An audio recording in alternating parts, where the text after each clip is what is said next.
that we just did, but you saw it. So I'm just going to join you. It's 11:21. One night when the wind starts blowing, I'm going to find a way. Some night when the world stops hating, we're going to find a way. And I'll keep waiting until we find that day. Yeah, I bet I'll keep saying, I'll keep playing. Oh, until you meet us one day. Hey. Come on, sing it. Time to stop the hate.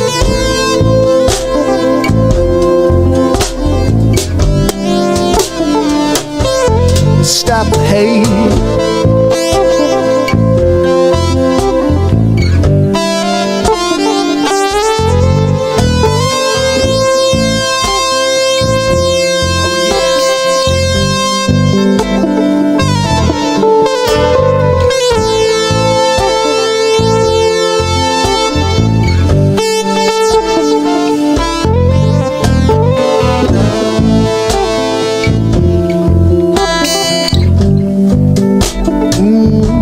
Let's stop the hate, hey, yeah. It might be late, but let's stop the hate.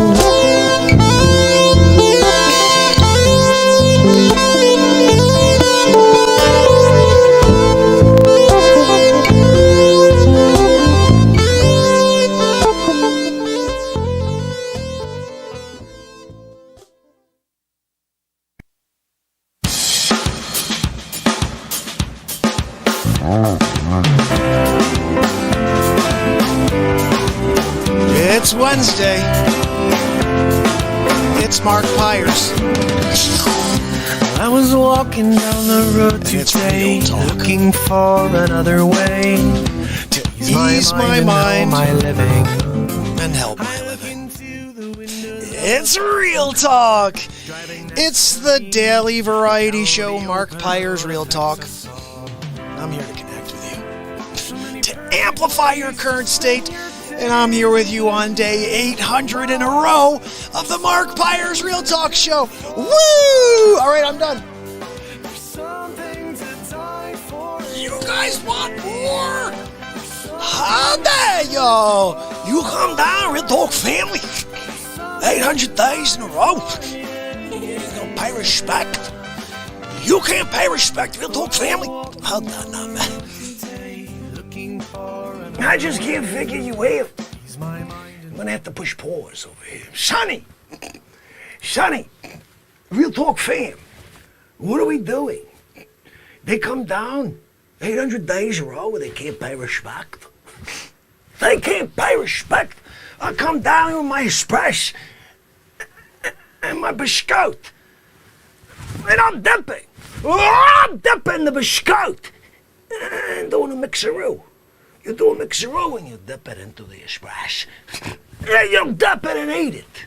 You can't do that? And I just don't understand you. Hold on a minute. You're a cheerleader, right? You're getting ready to do the perfect apex. You got the guy on your shoulders. It's two guys, and then there's a girl up above, right? You're doing the bottom part. Girl starts to tumble, right? The phone rings. It's Facce. I'm in the Bronx. You can't drop the toe. Just let him fall, whatever. She bangs her head, he falls. Who cares? I'm in the Bronx with Sonny. You can't pay respect. I'm sorry. I just don't understand you. You can't risk death in these two on your shoulders to come pay respect to me in the Bronx. You just don't make any friggin' sense, ever. Gino, I drank that espresso as quick as it could be. You got another espresso? For the Facce? What are we doing, Gino? What are we doing? Day 800. You come down, Real Talk fame, you can't pay respect to the espresso? Let me get an espresso, Gino. Thank you. You're a good guy. He's always got an espresso ready to go for the Facce. Sonny, you got a stupid cough cup in your hand still? What are we doing? What are we doing over there, Sonny? I just can't figure you out, Sonny. What do we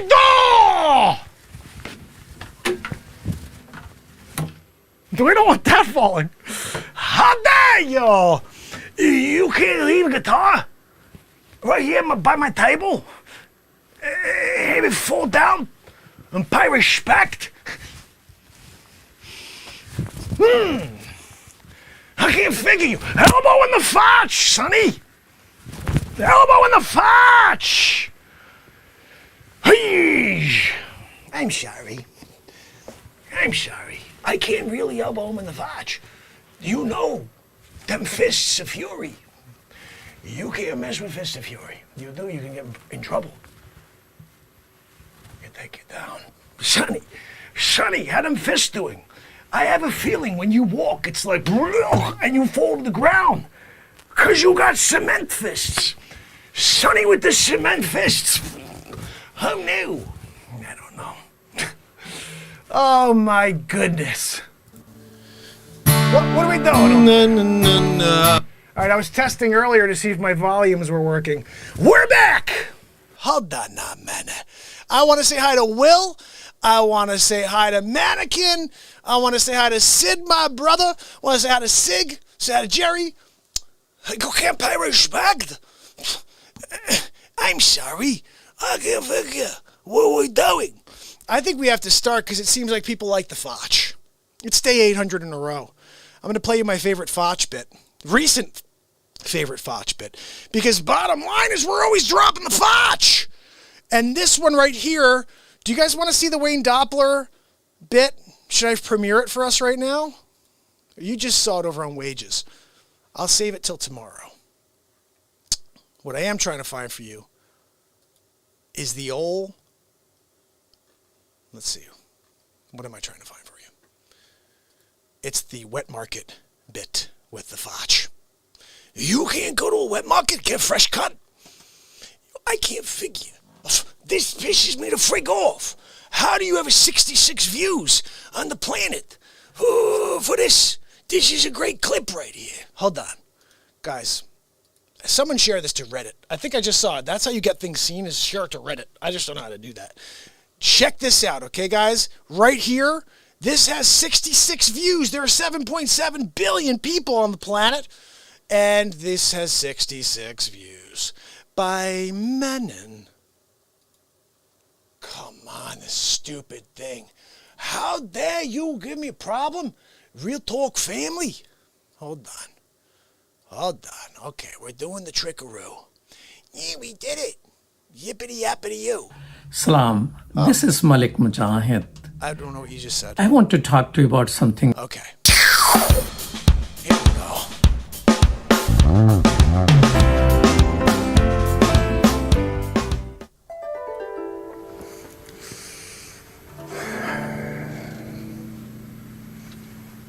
How long you been waiting?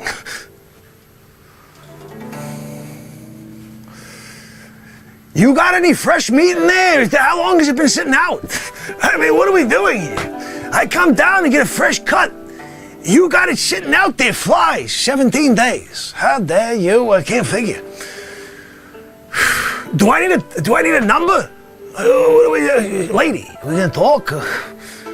Do I gotta stand behind her? Oh, you smell. What the hell did you eat? How dare you? I'm gonna stand over here, okay? Nobody cutting me, okay? I'm after her. Okay? Like, no, you can't go by me. It's her than me, okay? What? No, they don't have fresh meat. No, it's disgusting meat. They got freaking mosquitoes all over it. Hey, you want malaria? You want Dungang fever? Come on over. They got it over here. What are we doing over here? How long is this freaking line? Hey, Toots, what are you getting? What are you getting? You getting that alligator still? Okay. Not too friendly over here, I see. Do we get numbers? What are we supposed to do? Like when do I know that I'm up? I can't figure what's going on. This lady won't talk to me. Excuse me. Right? Excuse me. Can you tell me, how is the salamander?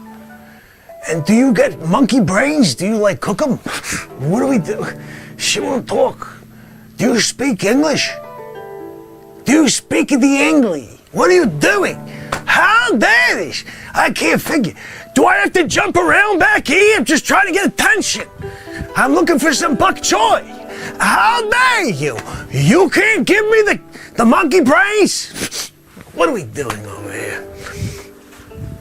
I don't know if I can wait any longer. Is there a bathroom anywhere? I gotta go.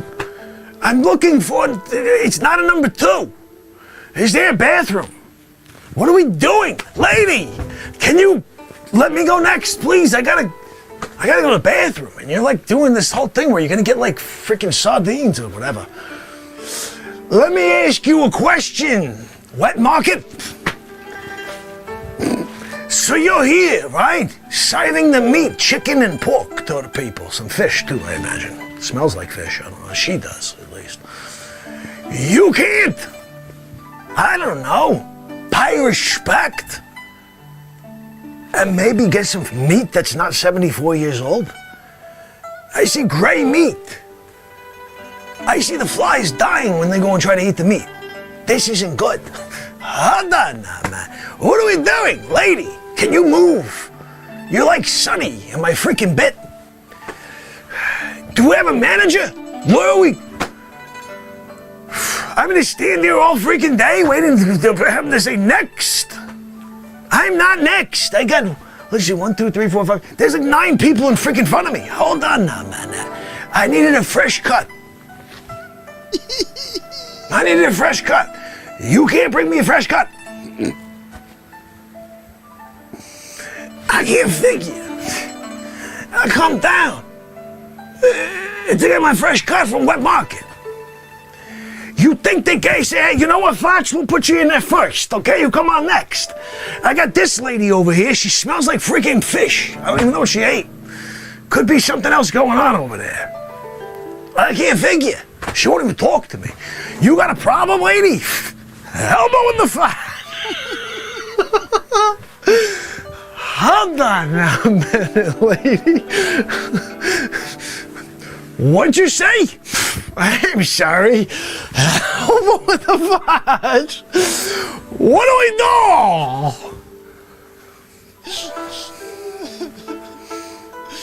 do? You come down to the Wet Market. You try to get some pork and beans? What are you looking for? I'm next after this lady. You want to go in front of me? I'm sorry. I've been sitting here for 17 minutes. This lady smells terrible. I don't know what they're cooking up over there. I see flies everywhere. I see flies going, then they die. Fly going, then they die. What am I still standing here for? I don't even know. This guy over here is having a good time, though. He's enjoying it. Hey, buddy, why don't you chill it out over there? I mean, seriously? Oh, look at me. I'm having such a good time. How dare you? You come down, you disrespect me by sitting there and having a good time like this, watching them chop the freaking heads off the ducks. What do we do? I just can't figure it out. I don't even know anymore. Hold on now, man. Smelly lady over there. What am I still doing at this Wet Market? I can't get respect. You think one of them would say, oh, Dick Facce is here. No. They got me standing out here behind Smelly Lady. I'm thinking about giving her an elbow in the fudge. What, you can't get an elbow in the fudge from the fudge? Hold on now, man. Hold on now, man. You want to... You want to get a kick in the side from the fudge? What do we do? Eesh, that's like my other move. You don't even know it. You say it's only 92-degree black belt. I'll come across, I'm just like, what's up? How you doing? Bam.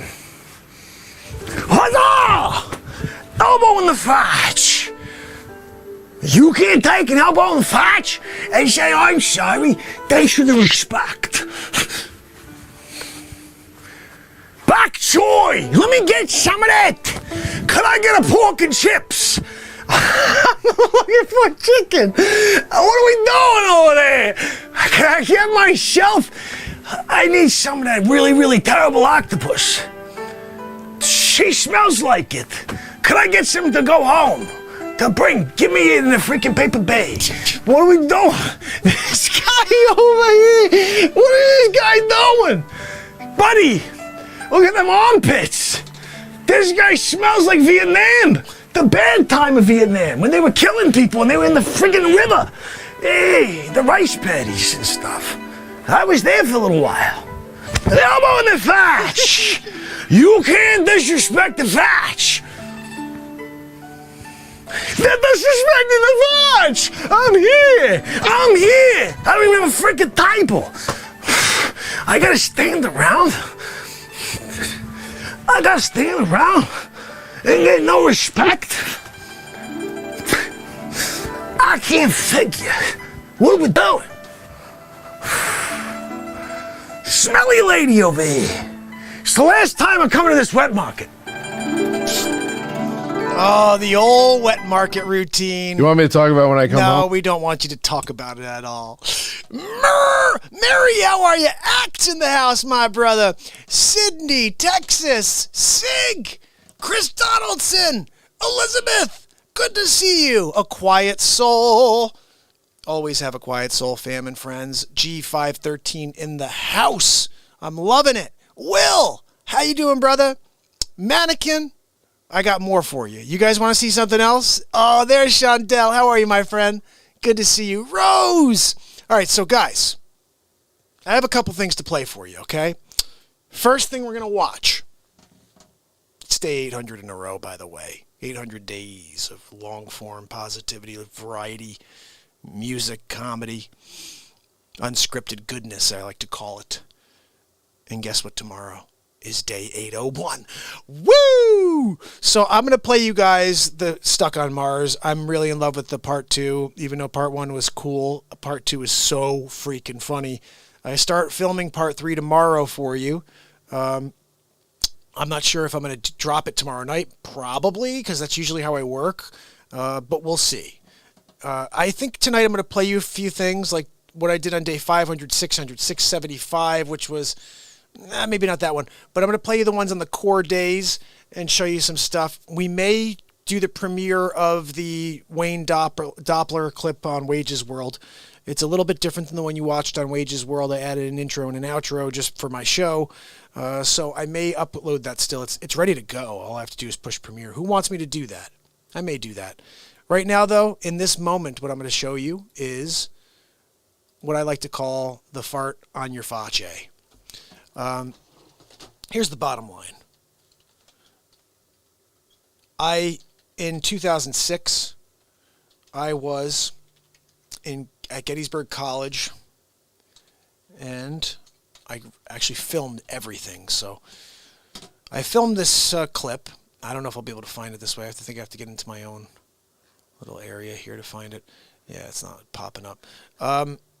So I filmed this show, and in there I told a couple comedy bits. I never really did comedy when I was live, ever.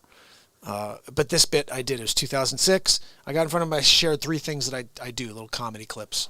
And the reason I want to show this to you is because I have accomplished this. One of the comedy bits I eventually accomplished 15 years later, which is 3.5 weeks ago now I did this. So, Rob, how are you? Check this out. That's the link right there if you guys want to give it a like and a share. I'm going to play it for you, and then we're going to get the other one on right after. Check this out. This is me at, let's see, 2006. How many years ago? A little steel drum action. I'm trying to find this there it is, xylophone. Ready? Might be a little too loud. 27-year-old me. There's a long delay on that, though. work something on that. And then it's always like one of those old drug commercials. It's like, and then Roger came into the room with hash. Hey Bobby, do you want to try this hash? What's that all about? It's really cool, dude. What's that noise in the background? Seriously, you should check it out. My mom's out back. Always call your parents first. I've been coming up with little things I've been thinking about lately. I've been doing magic. I've been doing these, like, sometimes I levitated once. It was a true story. And then someone was like, wow, it's really cool. You know, Jesus was able to walk on water. And I said, I know, I've heard stories, you know. So I started thinking about it, and I'm a true believer in the one called the Christ, but I just was thinking about the whole walking on water thing, and I know what really happened. It's a sandbar. Right? You know? He was in charge of the ship that night, everybody else is asleep, and he hits the sandbar, he gets out to move the friggin' boat, and they're like, dude, look at Jesus, he's walking on water. And of course, come on, Jesus is like a ham. He loved it. He was like, yeah, guys, check it out, I'm walking on water. It's late at night, you can't see that there's sand underneath the water 3 inches down. And Jesus walking on water, they're in the middle of the ocean, sandbars are everywhere, let me tell you. So that's my theory, I don't know if it's true or not. It just looks really cool, looks like it's a really friendly area. I gotta say, because I come from like 20 minutes, half hour outside of New York City, the coldest place on the planet, let me tell you, seriously. You know what my favorite thing to do is when I go on elevators in New York City, because you know, have anybody here been in New York City on an elevator? Okay, a couple people have. You know how like awkward it gets on there, because nobody says anything. It's always like this melting pot, it's people from all over the world in this elevator at one time. Everybody's looking at the wall, nobody says a thing. So what I like to do is I have one of my buddies with me usually, he's in one corner, I'm in the other. And I'll do the fake fart. You guys ever done this? You ever done this? You're just sitting there and it's completely quiet and you just go, So, that's my bit. I made it up when I was like 17 or 18 years old, and about 3 weeks ago, but now we have the green screen. Not only is it the... And my new thing is to, you saw Facce. My new thing is to, every day we're going to have something new. We have Stuck on Mars now. I mean, the thing is to have 5 TV shows a week. And then the weekend we just play music and hang out. But if we could have, say, for example, every Tuesday it's a Wayne Doppler weather, space weather, and it's not accurate. It's just silly. And then you have Stuck on Mars every Thursday night. And every Friday we have, whatever, Dick Facce Coffee Time with Dick. Coffee Time with Facce. I don't know. You know what I'm saying? Then every day there's something we have as a TV show with the green screen, and we drop it. So I'm excited about that. And Stuck on Mars you're about to see in a second, but you need to see the second part of that bit right there, okay? This is what I accomplished 15 years after the fact. I hope you enjoy it. Here is the link. Share the heck out of this. If there is a clip you see tonight besides that Dick Facce clip and Stuck on Mars that should go viral, it's this one. A little steel drum action. Ready? Here we go.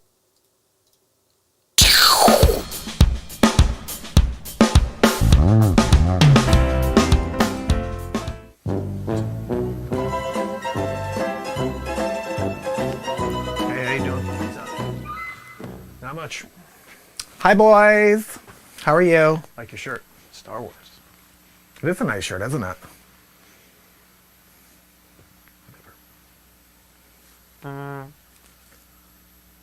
Oh my goodness. Did you? Is that you? It was clearly you. Oh my. Did he just fart on the elevator? Yes, he just farted on the elevator. Disgusting. Totally. Oh my goodness. Get away. Just get away from us. You're terrible. That smelly butt. Do you mind if I get closer to you? I'm sorry.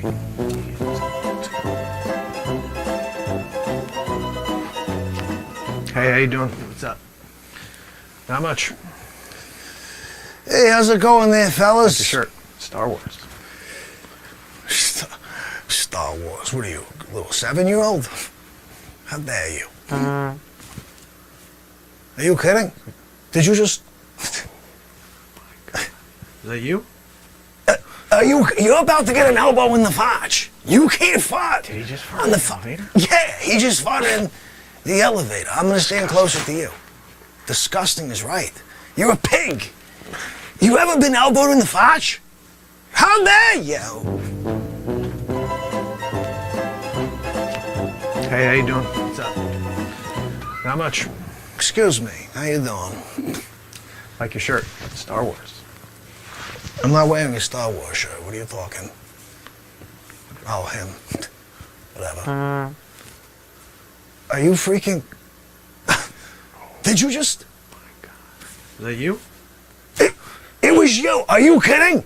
You want an elbow in the Facce? Did he just fart on the elevator? Yeah, he just farted on the... How dare you? It's disgusting is right. I can't think of you. You can fart on the elbow. I'm gonna kick this guy. What are we doing over here? Hey, how you doing? What's up? Not much. Hi, Like your boys. shirt. Star Wars. It does have a nice shirt. Whatever. Oh my goodness. Did you just... Is that you? It was not... It was clearly you. Are you kidding me? You farted on the elevator? The elevator? Yes, he just farted. Right. You're disgusting. I'm sorry. Do you mind if I get closer to you? This guy's gross. Get away. I'm gonna call the super.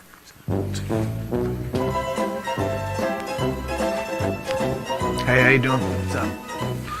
Oh, hold the door. Hold the door. Can you push 8 for me? Thank you. Like your shirt. Star Wars. Thank you. Oh, him. Okay.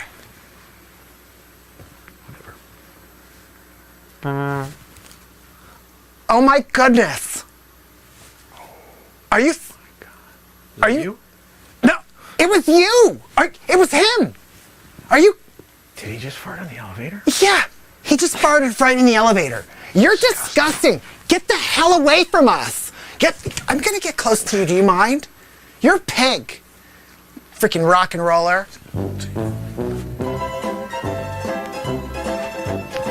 Hey, how you doing? What's up? Not much.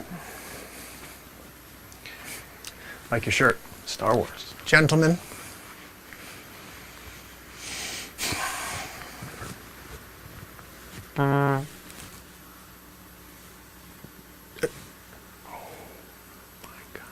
Is that you? What? The freaking elevator Did he vibrated. just fart on the elevator? Yeah, this guy, seismic, over here. What did you eat? What the hell? Oh, are you kidding me? You're freaking gross, dude. Oh, Perfect ending right there.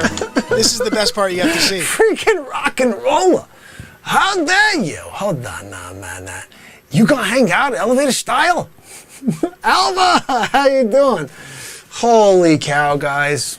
Out of my mind is what happens here. I'll tell you what, I almost didn't do that last clip because D said that he was over it. I'm sorry, D. You over it? You didn't get that last bit. You didn't get that last bit. If I didn't do that last bit, you wouldn't get the last bit. You're disgusting, pig. That's the tagline of the final clip you're gonna see tomorrow. How dare you try to navigate the show? You can't do that, no. I'll do 50 million takes. How dare you? 5,623 takes in a row. You went, work tomorrow. You had a sandwich, came back, still doing freaking takes. I'm sorry. D, I'm sorry. You went to work. You raised your children. You took them to school, right? Parochial, elementary, middle school. Started freshman year, right? You came back. I'm still freaking doing takes. I was still working my craft. I'm sorry. You didn't know. Facce. Yeah. Chewbacca, how are you, my friend? So good to see you. Holy cow. All right, I'm jumping in here. I'm jumping in. So, guys, that is farting on an elevator. I finally accomplished it, and that should go viral. There are something like 115 views on that. on the planet. Thank you, YouTube. So if you can and you like it, share the hell out of it. Reddit, Twitter, Wabadooboo, wherever you want to put it. I dropped it on Parler, I think. No, I didn't yet. I'm going to do that tonight. But here's what I want to share with you guys. I'm very excited about the series we started 3 days ago. It's called Stuck on Mars. Here's the bottom line. I'll tell you the backstory so you understand what happened here. I was basically starting and planning on doing like this clip where I'm a reporter standing in front of SpaceX. I'm going to give you the link. This is the first part. I'm standing in front of SpaceX and I'm doing a report. And Ashley Home Store. The rocket comes back down and explodes. Remember the one that exploded the other day? And I'm like, okay, well, that works. I'll use that as the bit. Well, as soon as I got started, I had this other idea. You're about to see it take place. Well, I didn't. You'll see. Let me just play this for you, okay? Here is the very first episode of a new sci-fi comedy called Stuck on Mars. In a freak accident, he's transported on a SpaceX rocket to Mars. He's stuck on Mars. 3, 2. Mark Pires, stuck on Mars. 1 second, I'm there doing a report from the SpaceX rocket, and I'm not sure. I got swept into the draft or something, and it was either get burned alive like a shish kebab or grab on for dear life, which I did. And before you know it, I am being hurtled through the atmosphere and on my way to Mars. I'm here now. I don't know what they say about this. No oxygen in the atmosphere here because I'm freaking breathing. Not sure for how much longer. No water, no food. I didn't even bring a Snickers. How did I know? I didn't know I was going to be stuck here on Mars. Hey, Mark, you want to take the report? SpaceX rocket? Got extra pay for hazard. Excuse me? Hazard? I'm walking all over the place on Mars. Where are you going? I gotta know where to go. There's nowhere to grab a bite to eat. I can't even go and grab a big gulp. There's no 7-Elevens anywhere. But I'm here. I'm wondering if the news station even knows that I got swept away. Is there anything out there? Did they even get the footage? I don't know. And it looks like we are about to see liftoff. I'm very excited about this one. I've been here all day just waiting to see this. We're apparently 2 minutes and 48 seconds away from liftoff. SpaceX, planet Mars. This is apparently the payload that has children. All kinds of things are going on they won't tell you about. Look, I'm not even supposed to be in here right now. I'm not supposed to be in this close to that rocket. But you know what? I'm here anyway. I'm a risk taker, okay? They said, hey, Mark, you want to go there and take this story? You kidding me? I'm on it. All you got to do is get me a cameraman and a microphone.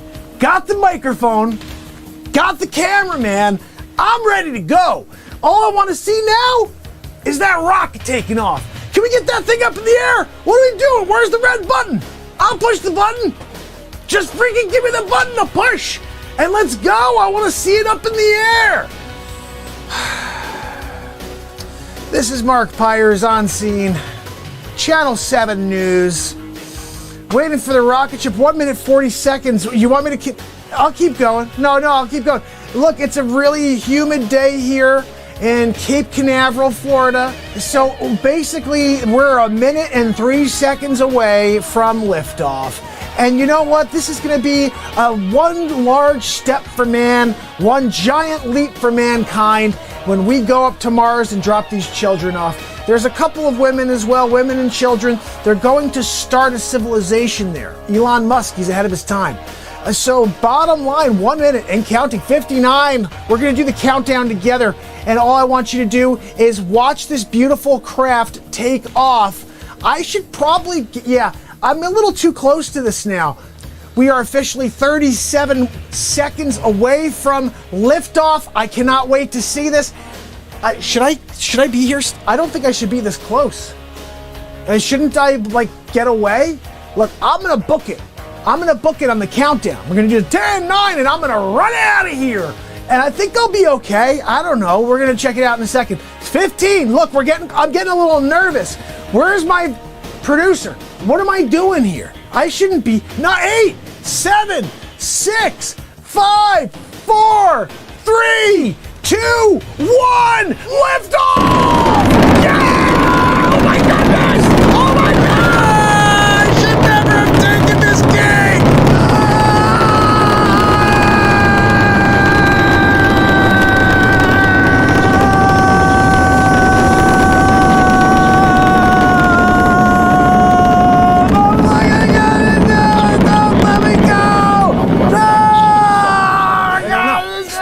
But I'm here, and I'm pretty sure I'm here for the long haul. So I'm walking the landscape here, trying to find anything to chew on.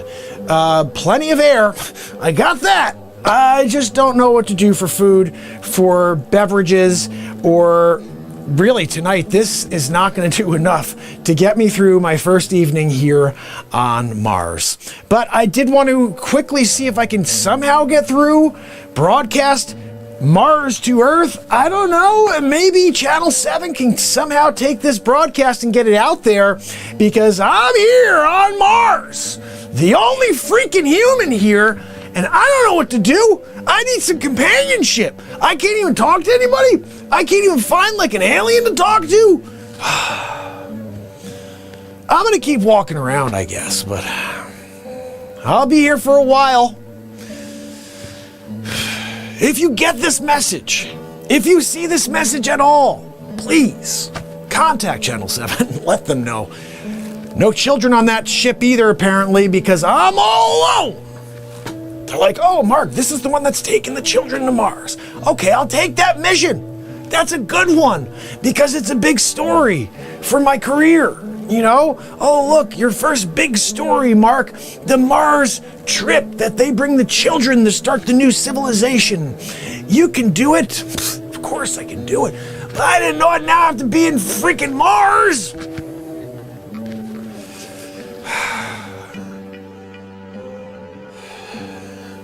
Mark Pires, stuck on Mars still.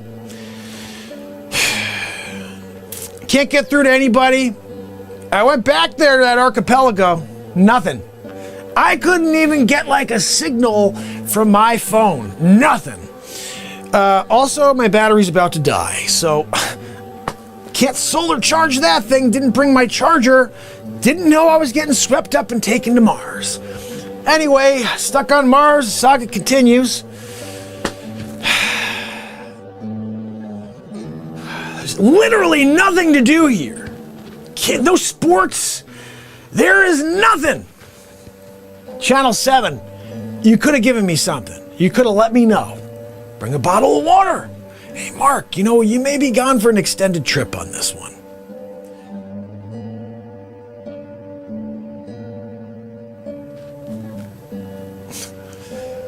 I'm still here.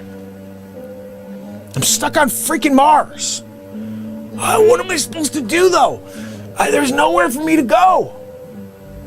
I keep walking, looking for somebody. I thought maybe they would have sent someone to save me. Hey, you know what? Our news reporter, our #1 news reporter, Mark Pires, is stuck on Mars.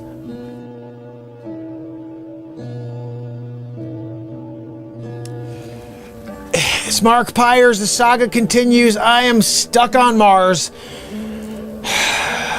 I gotta maybe take a trip back to those mountains because there's nothing down here. I keep doing a big circle. I got nothing. There was nothing to drink on the rocket. It was a fake trip. They were just showing off the rocket, but there was nothing on it. No food, no drink, nothing. Got a couple of freaking computers like some stupid robots. Robots don't need food? No. Couldn't put any water on there for the robots, huh? Just in case they got thirsty. Nope, can't do that, Mark. You're stuck on Mars. Have fun.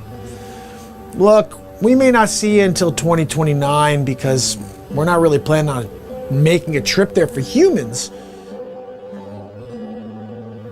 At this point, I'm considering making a run for those hills in the back, see if I can make some sort of contraption, maybe a fire.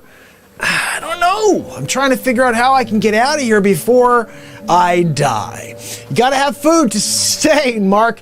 You can't jump on a rocket and wind up in Mars all of a sudden, walking around planet Mars. I'm looking for anyone to talk to. I can't find anyone to have a conversation with here on Mars.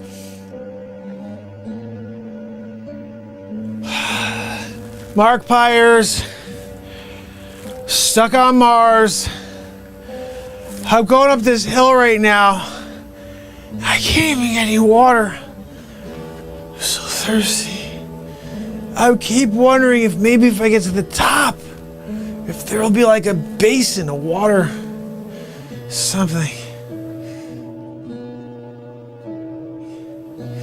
I may have to start delousing because it's getting really hot. They say that Mars isn't as hot as Earth. They're wrong. It's hot. I think I saw something though. They say there's nothing here, but I think I saw something while I was walking. I'm gonna try to see if I can get a closer look. I'm going to the top.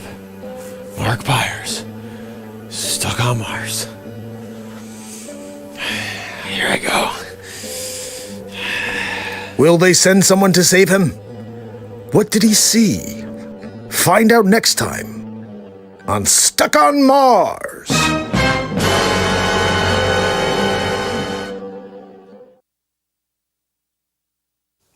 Oh man. So that's the beginning of something, right? Just the idea of the rocket leaving. I think it was Laura Entrikin. She said, make sure you jump off when you go past the moon. And I was like, wait a second, that's right. I left on the freaking rocket. Where did he go? He went to Mars. Yeah, all by himself. Wait till you see part 2. You guys have no idea. Okay, so that was me just making a bit about stuck on Mars. I'm stuck on Mars, stuck on Mars, stuck on Mars, over and over. Okay, we get it. You beat it into a freaking hole. Part 2 has a concept. See, this is all live improvisation, guys. I hope you know that. I don't have a script ever for anything you ever watch. It's all live improvs. And by the way, I'll do some face swaps for you guys tonight. If you want to see them, I'll play some of the old school stuff tonight because it is day 800. So check this out, though, right now. This is part 2. I'm going to give you the link. I'd love for you to like it and share it because I think we only have 60-something views right now on the planet for this. Something that was once done only by men could be the key to taking years off your appearance. In a freak accident, he's transported on a SpaceX rocket to Mars. He's stuck on Mars.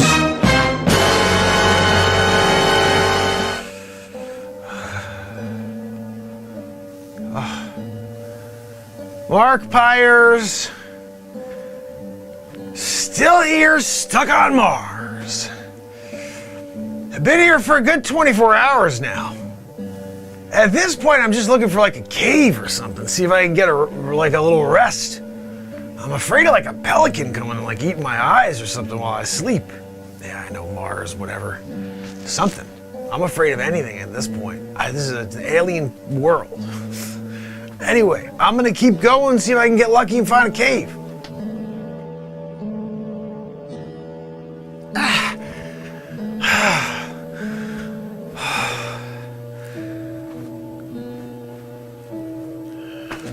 Cave. I found a cave on Mars. That's right. Can't find water. Got nothing to eat. But I found a cave. I'm going in there. I'm heading in. I'm gonna go check out what's going on in this thing.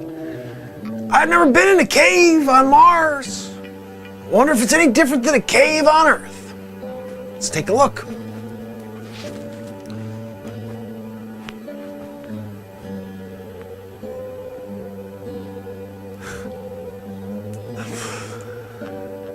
I found water! There's water on Mars! I found it. I found water.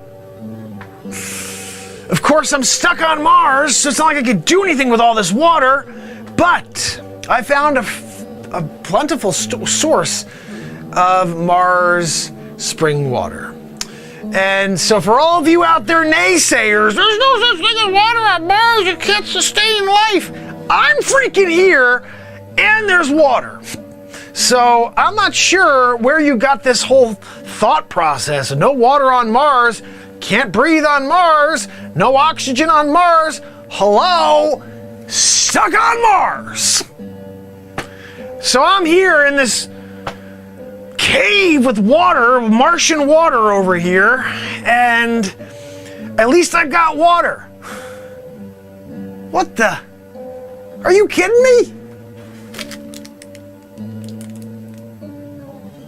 Milky Way? Who put Milky Way? Somebody's been here before. Somebody's been here before. The Milky Way? How did the Milky Way bar get here? What? Another Milky Way bar? How are there two? How are there Milky Way bars on Mars? I'm not gonna complain. I'm not complaining that there's Milky Way bars on Mars because I'm starving right now. I'm gonna eat the hell out of these Milky Way bars. I'm gonna eat the wrappers. That's what you do when you're on Mars and you find 2 Milky Way bars. You eat the wrappers as well. I found a cave and I found Milky Ways. This is a good day. This is a good day for the guy stuck on Mars. I'm just saying. This is pretty exciting stuff. I'm gonna take a seat here on this rock and just rest for a minute. I'm gonna crack a freaking Milky Way.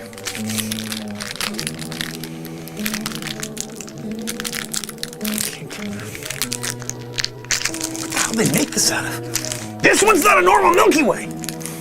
Something wrong with this, like titanium wrappers or something.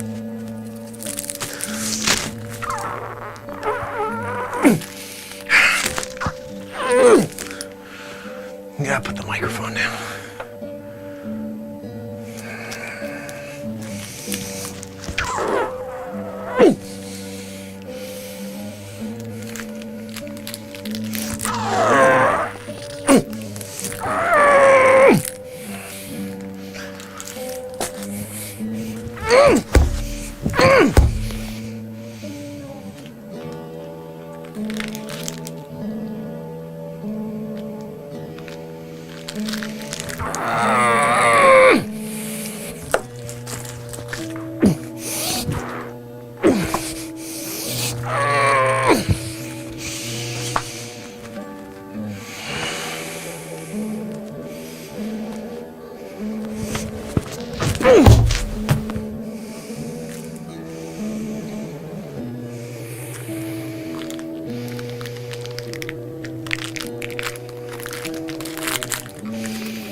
That's all it took.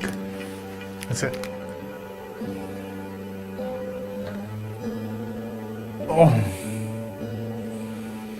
Where's the Milky Way?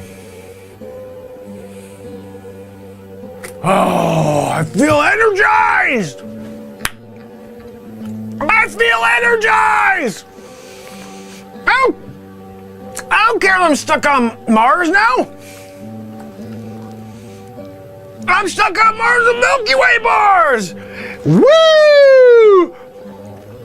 And I got a supply of water! I'm going skinny dipping! Who's gonna stop me? I'm here all alone on Mars! I'm the only person on Mars!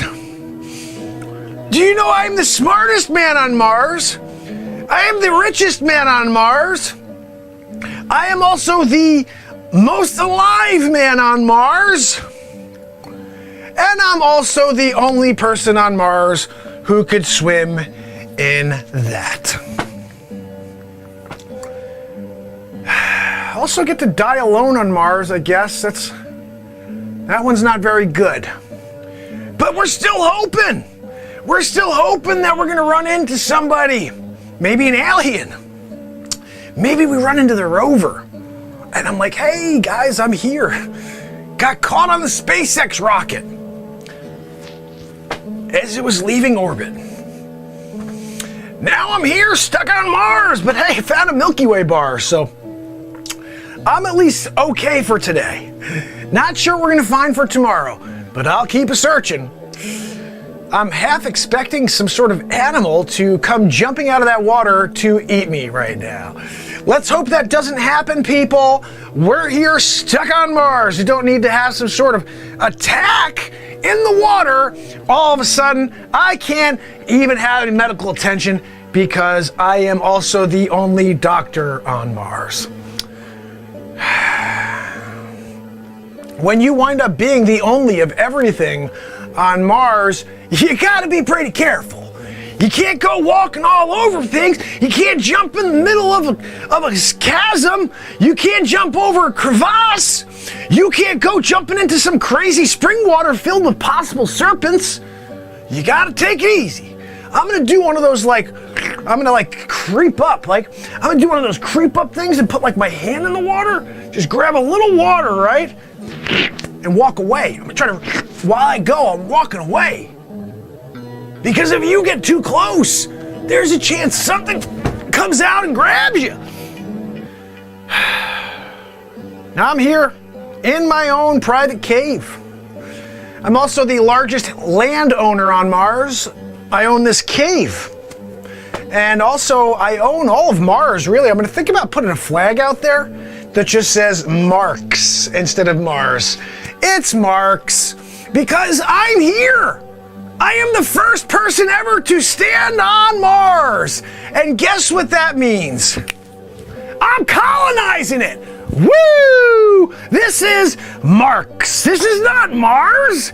You thought it was Mars? This is Marks. As soon as you put me on, strap me onto some stupid SpaceX rocket, and you send me up to space, to Mars, I'm sorry, that's now Marks.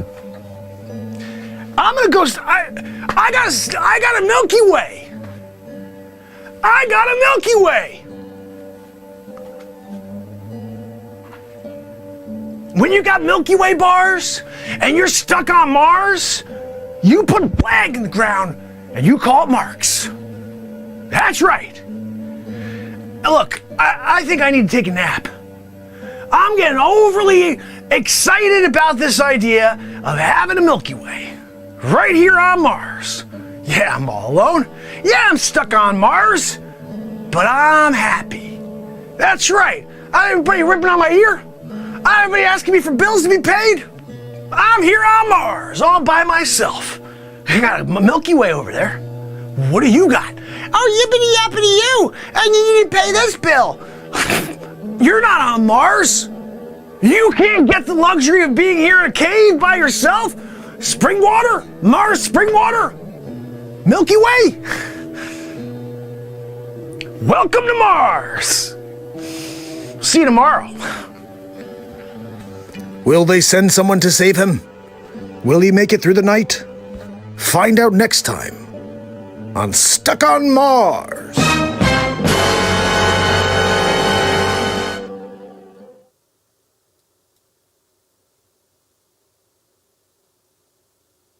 Stuck on Mars. Ooh, Texas, I could do a real show from there. I'm in Mars, but it's really Carlsbad. What did you guys think of Stuck on Mars, the first 2 episodes? I'm starting episode 3 tomorrow, which I won't give any secrets away. I'm just going to do something. I don't even know what I'm doing yet. I have a couple good thoughts you guys came up with. And obviously, what's crazy here is when you guys have good ideas, I bring them into the mix. And Elizabeth said, I think early on about getting a Mars bar. And I can't find Mars bars anywhere, guys. They don't sell them anywhere anymore. It's out of business or something. So I was able to find Milky Way, of course. So that was the other option I think Elizabeth had said as well, as Mars bars or Milky Way. And I was trying to think of other things. I did create another concept that I'm hoping to bring into the mix. I just have to get something worked out, but I'll see if I could do that. But 2 episodes in, Stuck on Mars, a new sci-fi comedy for 2021. And guys, when's the last time there was a good sci-fi comedy? Lost in Space? The one with Tim Allen? That was good. That was really good. Spaceballs, one of the best ever. But Stuck on Mars will be a good series. Be a lot of fun. Wait till I start doing some of the other things I have in mind, which I think will be episodes 4, 5, 6. Those when we start getting really into it, you're going to start seeing some crazy developments in the show because the show has to go somewhere. You could even see from the first episode to the second. First episode, I'm on Mars just walking around. So what do? I just keep the joke I keep beating down is I'm still freaking stuck on Mars. You know, at second episode, though, we find the cave, we find water, we find a Milky Way. You know what my favorite part is, and this is what I love, is I don't know what's going to happen here, is the challenge I had opening up the wrapper. I swear, when I tried to open up that wrapper, it didn't open the first time. And in that moment, I said, uh-oh, we got a bit here. And that whole thing developed where I elbowed it, and then I did, it all developed because my very first attempt to open it didn't work. It was just man, they put this one together. I'm like, titanium. All of a sudden, all these things develop from one little idea. And when you live in the moment and you allow things like that to happen, then you can escape and create. And that's basically what we do here on a daily basis for 800 days. Holy cow, I can't believe it's day 800, guys. I'm going to go back in time and play you a few things because it was a request. I saw Letty ask, and I saw also G513 ask about my old face swaps. I think it's appropriate since it is day 800 that I play some of the old goodies. We're going to be here for a while tonight. Hope you guys don't have any plans. Share it. I'll be here with you. We're not going anywhere. This right here is where we find some of the goodness. Let's see what we got here.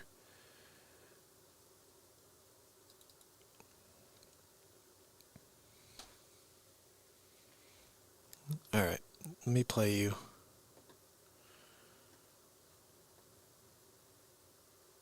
I can't find what I was looking for. So let me just play you this. This right here was on day 700. So exactly 100 days ago. I wanted to go back before this. That's what I really wanted to do. Let me see if I can find what I wanted to play for you, which is better. Oh, I know where I put it. How dare me? I can't do it what I'm doing.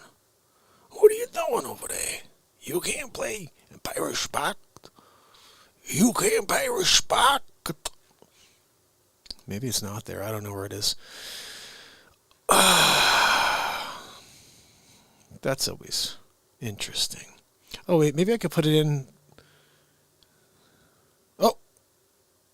All right. This was apparently on day 400. Let's watch this real quick while I find what I'm looking for. What's up, guys? It's Grant. Just wanted to say congratulations to one of my favorite motivational speakers, Mark Pires. It's 400 days in a row. That's phenomenal. But don't forget to 10x. I expect to see number 4,000, bud. Keep up the good work. Oh, hey, winners. It's Dean Graziosi. I'm just here to say congratulations to the Real Talk program. 400 days in a row. Always remember, you have another level. What's up, guys? Gary V. Real quick, just want to say congratulations to Mark Pires, Real Talk. 400 days. That's phenomenal. I tell you guys, you need to post, you need to put content out there. This guy's been crushing it. I'm watching. This is one of the shows to watch in 2020, guys. Action leads to traction. 400 days in a row, crushing it. These are a couple of my quotes, too, that these awesome people spoke up and said. How about that?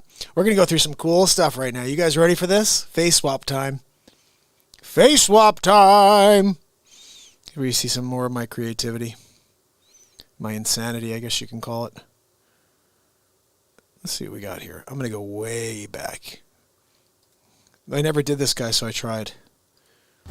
Look, you guys gotta understand that the video games are the devil.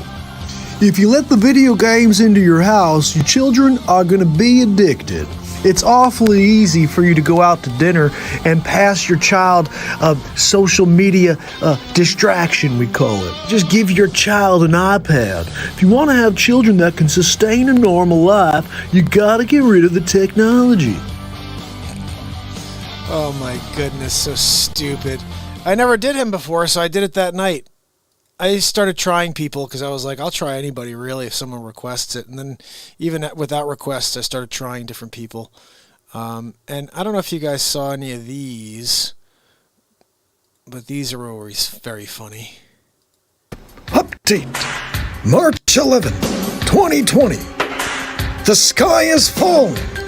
Everyone's freaking out, trying to find a cure to coronavirus. Is it the end of humanity? Or will we make it through? Find out on the next Unsolved Mysteries. Oh yeah, the old Unsolved Mysteries ploy. Oh, I used to love doing that. I haven't done that in a while. I got to do some Unsolved Mysteries again. They're always fun. Let me see what else we got over here for you. I'm digging in over here. I'm gonna grab. This got me. Some guy got really pissed that I did this. But this guy just started seeing everywhere, and I was like, I gotta do him. Let's check this out. Hey guys, it's Ty. Listen, I've got the courses. They're on lockdown. I made millions on these courses. Now, I'm not guaranteeing you're gonna make millions. I'm just Ty Lopez, and I do it. It's only gonna cost you an arm and a leg. And I can promise you that I'm gonna get rich. Oh my goodness, Ty Lopez. He's really very, very successful, but that's what he sounds like, and he's on all these infomercials. And so I was just ripping on people for a little while, doing that in a joking way. Let's see, there was another one that was like all of them. This guy I took to a whole different level because he's a chooch too. Check this out. Oh, hey, winners, it's Dean Graziosi. I'm just here with my beautiful fiance, and we came across this amazing motivational speaker named Mark Pires. You should check out his page. It's Mark Pires Real Talk. Found this great quote. Check this out. Everybody's a nobody till there's somebody. I was just Dean until I was Dean Graziosi. Check him out, Mark Pires Real Talk. My beautiful fiance and I are checking him out right now. My beautiful fiance. Have you guys ever seen him? Hey, winners! Hey, winners, it's Dean. All right, easy does it, Dean. Dean, let me ask you a friggin' question. What do? You go like, hey, yeah, and people actually buy it? I do it for free. How dare you? Oh, you just give me this, and then you got millions already, you stupid bag. You do nothing for people. For you only. All right, check this out. This is all of them together. Check this out. This is pretty funny, I think. It's been a while. Oh, hey, winners, it's Dean Graziosi. I'm here with you today. I'm just going to pump you up real quick. I'm going to tell you a few things. I'm sitting here with my beautiful fiance, and we're just talking about how we can make other people rich. Hey guys, it's great. This economy's not getting better. It's only going to get worse. You need to start 10xing. 10x, always, constantly 10x. Whatever your expectations are, 10x them. Hi, I'm Brandon Kane. I'm a social media master. I've worked with some of the biggest artists in the world, and I've helped them get their content in front of large audiences. And I wrote a book. I put my heart and soul in it. And I hope you'll look. I'll give it to you for free. All I ask is that you pay for the shipping and handling, and I'll send it to you, and I can teach you how to get 1 million followers in a month. Oh, hey, winners, it's Dean Graziosi again. I just wanted to remind you that special that I'm offering, it's only good for the next 48 years. And you gotta jump on it quick, because all of my clients across the world are doing so great because of my training. And my beautiful fiance, too. Dude, what's up? It's Gary V. I'm crushing it again. Went up to a tag sale. They were selling used tampons and used baby bottles. I got them all for $7.30. Sold it for $9.85. That's profit, dude. What did you do today? I'm crushing it. Oh, hey, winners. It's Dean Graziosi again. I'm here to tell you about this very exciting networking event that we're doing. And I'm going to be giving away all my secrets. All you have to do is give away your firstborn. I forgot how funny that ending was. Oh, guys, these are all improvisations just like everything else. That guy, Brandon Kane, I don't know if you've ever seen him before, but that's exactly how he says, like, I can teach you how to get 1 million followers in a week. You're like, all right, dude, I've been doing this for 800 days. I still have freaking 3,000 subs, and it was only because of SIG and wages. Brandon Kane. I get 3 million followers in a day. Could you really? Hold on, yo. Hold on, nah, man, that. All right, let me see what we got over here. We got other stuff to play for you tonight. We're going into the face swap territories. Robert Stack. We love the Stack. What was he back with on this one? Let me see. January 11th, 2020. A small village in China called Wuhan. There's an outbreak of epic proportions. Was it SARS? The Spanish flu? No. All this and more. The next Unsolved Mystery. There it is. The old Unsolved Mysteries routine. I love that Robert Stack bit. I used to do it when I was a kid. Brought him back to life, literally. You never saw Stack to the Future. It's a whole thing. He was cryogenically frozen, brought back to life 2150. We started Stack to the Future, essentially. Bottom line. So many things you missed. All right, let's go back one and see what we got here. Uploads. All right, here we go. This is where the good stuff is. I'm going to play you guys something, and you'll learn very quickly what's going on in this real world that we live in. Ready? Like, did you guys see my rap for Joe Biden yet? This is pretty funny. Very willing to let the American public judge my physical and mental my physical as well as my mental fitness, my mental fitness, my mental fitness. Look, I can't help it that you chose a sleep sofa as your candidate. My physical as well as my mental fitness, my mental fitness, my mental. Have you heard of Joe Biden in the basement? He be hiding, waiting to come out to see his shadow. Run back downstairs, he's a groundhog. Oh no, there's 6 more weeks of race wars. Physical as well as my mental fitness. So that's going to be the rap. I'm going to write over that. I think I just did it. I think that'll just be it. I'll clip it tomorrow and drop that, what we just did right there, Nita. Have you heard of Joe Biden? In the basement, he be hiding. Oh, my goodness. Now, of course, we stopped doing things like... Let me see. Let me show you a little something here. We're going into the thick of it today. It is day 800 in a row. And I want to say hi to Mikey. Mikey, please, thank you very much. I appreciate it. All the help you can give. We seem to be what's called shadow banned. You're going to see right now why. You're about to see exactly why. Okay? Check this out. It's Felix Robertson live from the studio, and we're joining Joe Biden for his newest commercial. Let's go to Vice President of the United States. Joe Biden sued the president. Look, my Aunt Judy told me to come down here and say a couple words. So I'm going to read off this teleprompter here. We're going to have a conversation about Donald Trump. Everybody's dying right now because of this president. He's the one who brought coronavirus to America. He distributed it, and he has all the people. Look, the facts are, the people on the streets are rioting in the streets because of Donald Trump. They love Trump so much that they're rioting in the streets. That's right, it's the right-wing radicals. And my Aunt Judy told me that if I come out and start speaking against it, that maybe Donald Trump's supporters will stop all the rioting in the streets. Look, I think you gotta go out and vote for this leap. I mean, you gotta vote for Joe. You gotta just remember, I'm an average Joe. I've been just doing this my entire life. I think maybe I got the runs or something because I got poopy in my pants. Look, before I get going to the bathroom, I just want to make sure you understand. We're fighting for the soul of America.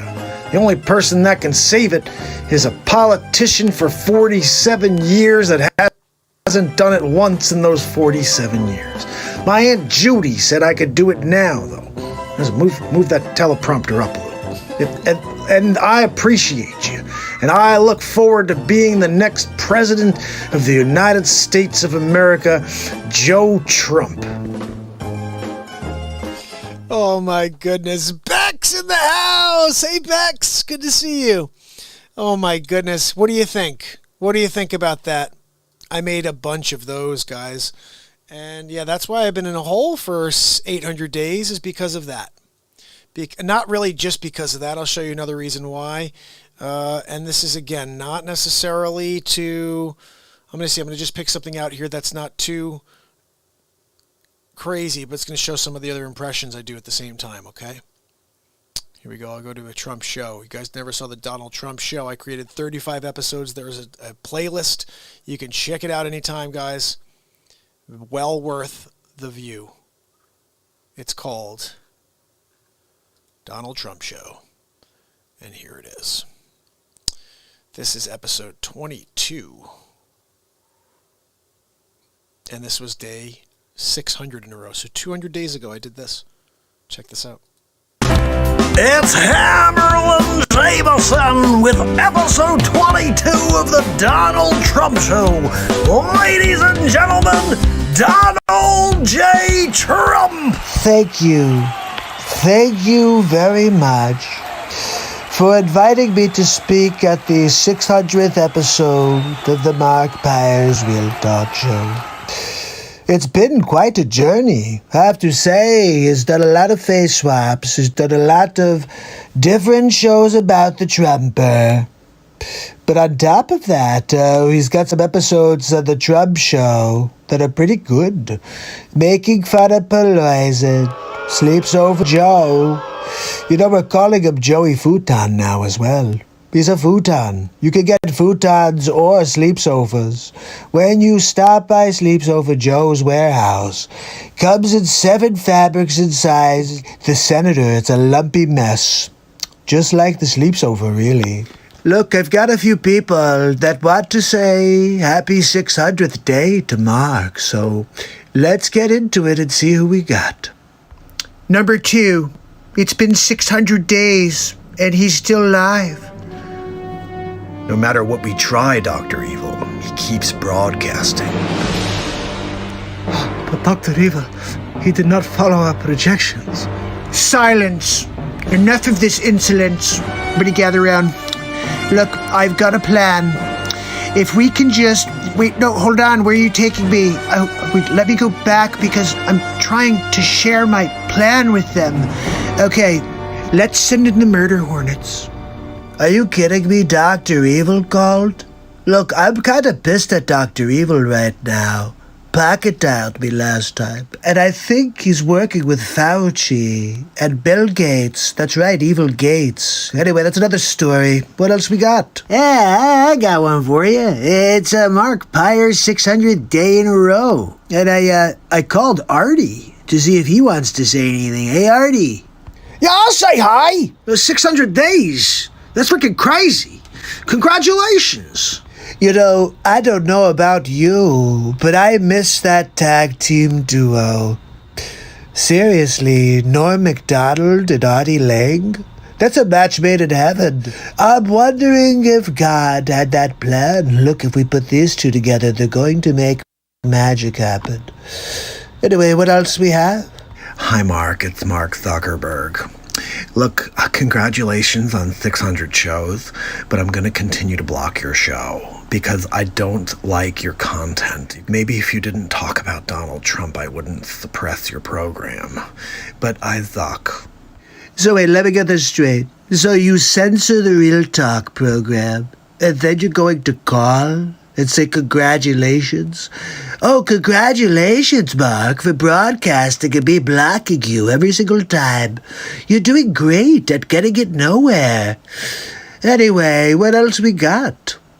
My name is Chuck Schumer. I'm here to talk about Sleep Sofa Joe and Mark Pires, 600 days in a row. It's pretty impressive if it was not Mark Pires. If it was a Joe Biden or a Democrat, I would really think it's great. I gotta tell you, I almost hate this guy as much as Peloisin.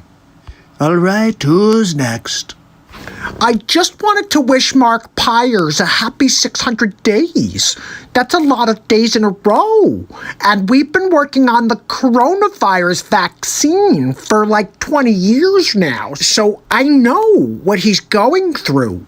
But it's quite an effort. And I'm hoping that he can get people to take our vaccine. Look, we all know you're trying to vaccinate the world, Bill.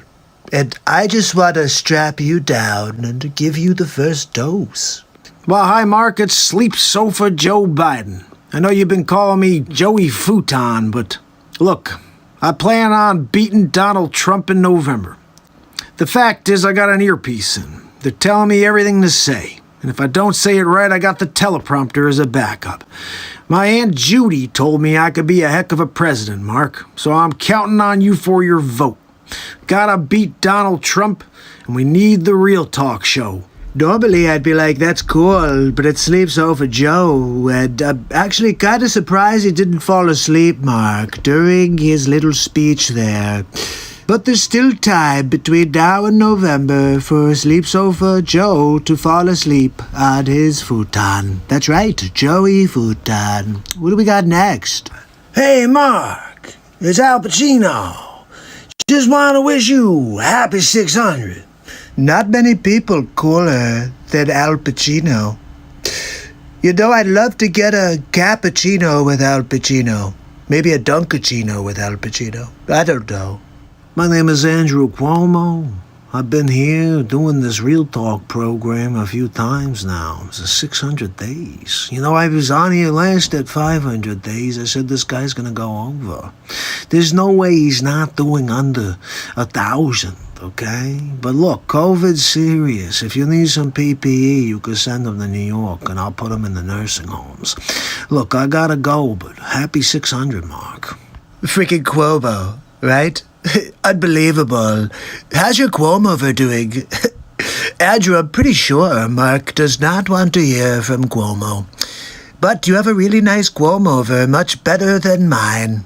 Guys, what's up? Gary V. Look, 600 days in a row, Mark Pires, Real Talk. I can't believe it. This guy's on fire. He's going to go all the way to maybe 15,000 days. And look, I just got to tell you, nobody else has got that. Nobody else is doing it. So crushing it. 600 days, crushing it. I think this guy's going to go until the sun burns out. I mean, I've never seen anything like this. Those are some kind words for the Real Talk show from Gary V. Gary Vaynerchuk, I'm not sure. If you don't know Gary V, then you must not be on social media. He's a good guy. He's rising up. Anyway, 600 days in a row is a big deal, and Gary V believes it. What else we got? Anything else here? Mark, I just heard the news. 600 days in a row. I can't believe it. Last time we talked, it was 500 days, and you just go. You like the Energizer Bunny. Oh no, I did. I told you back then at 500, put your head down. Just go, man. No one can stop the bright light within. 600 is nothing. Look, Mark, go until the stars burn out. We actually found somebody cooler than Al Pacino. Christopher Walken's the man. Do you ever see him in Dead Zone? He touches things, and he can see the future. I wish Trump could do that for November. Find out who's going to win. Me or Sleep Sofa Joe. Look, remember, you can sleep on the sleep sofa all you want.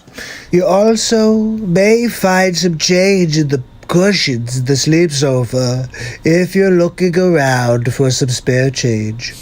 That's all Sleeps Over Joe has, is kind of like loose memories. And also he takes naps on his Joey futon. That's right. I'll see you guys on the next Donald Trump show, but 600 days of Real Talk. Looking forward to hitting 700, 800, all the way to 1,000. And then we go and put our foot on the gas. That's right, people. We're just getting started. It's going to take time, people, but we're going to win big league. Have a good night. That's my favorite line in the entire bit. It's going to take time, people, but we're going to win big league. We're going to win big league, Melania. Don't go near that gold toilet, Melania. Oh, Oh my goodness. We should do like a breakdown and just go through all the stuff, you know, because this is interesting. When I was doing all of these guys, I was like, this is absolutely what's going to get me, like, where people are going to recognize the show, because we're doing such creative stuff with face swaps. And it just never got, I didn't get any views. Like, nobody ever found it. And all of them are hilarious. And because it's the 100s, this is day 700 in a row, which was episode 35, I believe. I want to say this is the final episode of the Trump Show that I did day 700. Let me check. Let's see. It's Hammerlin Jamison live from the studio for episode 35 of the Donald J. Trump Show. Day 700 in a row of the Mark Pires Real Talk Show. Mark, it's Donald J. Trump, your president. At least for another month or so. Look, we're still fighting this thing in the courts. I think we're going to win big league, really. But look, hopefully we don't have to transfer power to a sleep sofa, because I don't want any more furniture in this Oval Office. Look, they had to give me the small desk for today because the room, it's small. You can't fit another sleep sofa in here. It's impossible. I think you have to understand that I'm winning big league always. I'm going to win big league and will beat the pooper. But 700 days in a row, Mark, I'm proud of you. I can't believe it. What started on December 31st, 2018 has progressed into a variety program. Yeah, I've been with Donald J. Trump on the program all the time, Christopher Walken, live music. It's a fantastic family program. Look, Mark, we have some celebrities that wanted to say a few things to you. Melania, could you push the VCR? This one? The blue button? No, the red button. This one? Yep. Yeah, that's what. Yep. Okay. All right, Mark, here we go. Number 2, 700 days and counting of real talk. I thought you were going to stop it. I'm sorry, Dr. Evil. Well, we need to come up with some sort of plan. Can we just send the sharks with freaking laser beams? Absolutely, Dr. Evil. Are you kidding me? Dr. Evil? I'm on my way out. He's still freaking scheming. He's a terrible human being. Anyway, what else we got? Mark, what's up? It's Grant Cardone. Just want to say congratulations. 700 days. Quite a deal. Just 10x it. I want to see you when you get to 7,000. Guys, this is unbelievable. You ever seen a streak like this before? Look, I've been doing this a long time. I've never seen anybody like this before. Keep it up, Mark. 700. Proud of you. 10x. Grant Cardone. Look, you can't go wrong when you're 10xing everything in your life. Anyway, Mark, the next call is one of the worst human beings on the planet right now. You call him Zuckerchooch. Let's get to it. Hi, Mark. It's Mark Zuckerchooch. Just wanted to say happy congratulations, 700 days. I'm going to continue to block you, though. We don't like you at Facebook. That's why you call me Zuckerchooch. If you stop calling me Zuckerchooch, I'll stop shadow banning you. It's up to you. Why don't you just quit? $6.99's a lot. I know, Mark. Every time I see him, he just pisses me off. That Zuckerchooch. Some people call him Zucker Dick. Yeah, no, he's really the worst. Anyway, check out who we got next. Totally cool dude. What's up, guys? Gary V. Look, crushing it. I'm here. I just want to tell you 700 days. I've been keeping track of the background. And this show is real deal. If you're not out there watching the Real Talk Show, you're not crushing it. Good job, Mark. Keep it up. Gary V. He's back with another what? Can you believe it? He loves the Real Talk program. Mark, 700 days is something I told you long ago. You gotta put your head down. Just drive towards the sun. Sometimes they send a CME at you. You gotta dodge it. The next day, do again and again. Mark, till you cannot anymore. 10,000 days. It's the future. I can see it. Anyway, good job, Mark. Keep it up. Christopher Walken is the greatest actor, right, Mark? I love his messages every time he joins the Real Talk program. It's just gold. And you know how much I love gold. It's my favorite thing.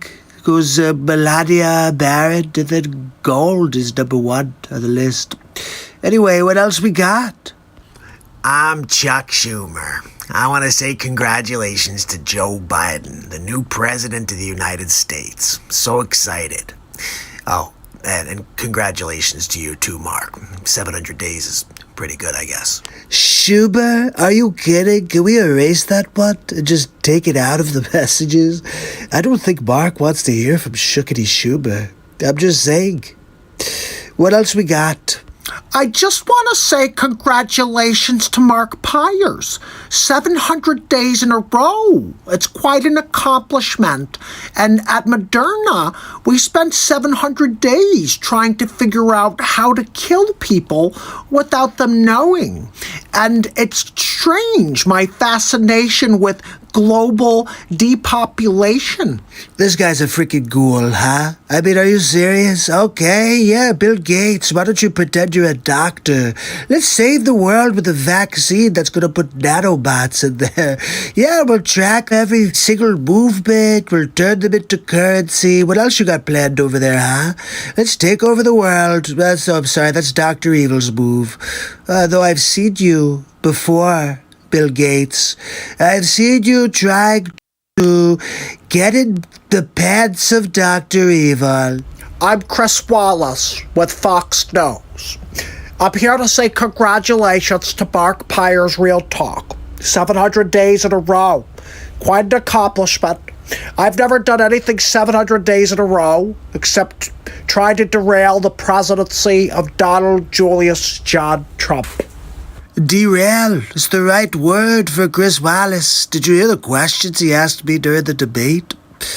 He asked Sleepsofa, like, what kind of sandwiches he prefers on Wednesdays. Terrible interviewer. Anyway, what else we got? Well, hi, Mark. This is President-elect Sleep Sofa Joe Biden. Bumbling Biden, you call me sometimes, napping on my Joey futon, I know. Look, I just wanted to say congratulations. 700 days in a row. That's phenomenal. I don't know if I've ever done anything like that. I know I've napped 700 days in a row, but as far as anything else, I'm not sure Sleep Sofa Joe has the fortitude to stick with it. But hey, I'm going to be the president of the United States of America. Just stand aside Donald Trump and get ready for Joe Trump. That's right. And just like that, my successor, bumbling Biden, sleeps over Joe, Dapperoo. Yeah, no, seriously, I'm sure Mark really appreciates getting a message from Sleepy Poopy Pants, President-elect bumbling Biden. Anyway, you're a dapper, you're not the president. I will never concede. You dapped the entire year, in your basement the entire year like a friggin' groundhog. Anyway, what else we got? Hi, Mark, it's Bezos. I can't believe it's 700 days in a row. Like, I feel like we should all be dancing for you. I don't know. Anyway, I just wanted to say congratulations. Keep up the hard work. You can't become Bezos unless you put the time in. Oh, it's the richest man in the world, Jeff Bezos, paying his respects to the Real Talk program. I gotta say, that's actually pretty cool, because he's like the most powerful man on the planet, right? Next to Trumper. Anyway, what else we got? I just want to wish Mark a congratulations. 700 is like a triangle. Starts at 1 and 700. It's like massive. And that's quite a thing he did. 700 days. You got to keep going. If you want to try to beat COVID, you got to go to at least like 1,000 before COVID's under control. It's going to expand, going to be out of control for a while. But keep it up, Mark. You're doing great. We can save the people and send them to the nursing homes. You had to have Quob over? You guys wanted Quob over in the Bix? What the hell? Nobody really likes Cuomo. They gave him an Emmy out of pity because he killed so many people. They're like, oh, well, the coverage was decent. The death rate was the worst in history, but let's give him an Emmy. Sounds about right for the Democrat governor from New York. My name is Bernie Sanders. Just wanted to say congratulations, 700 days.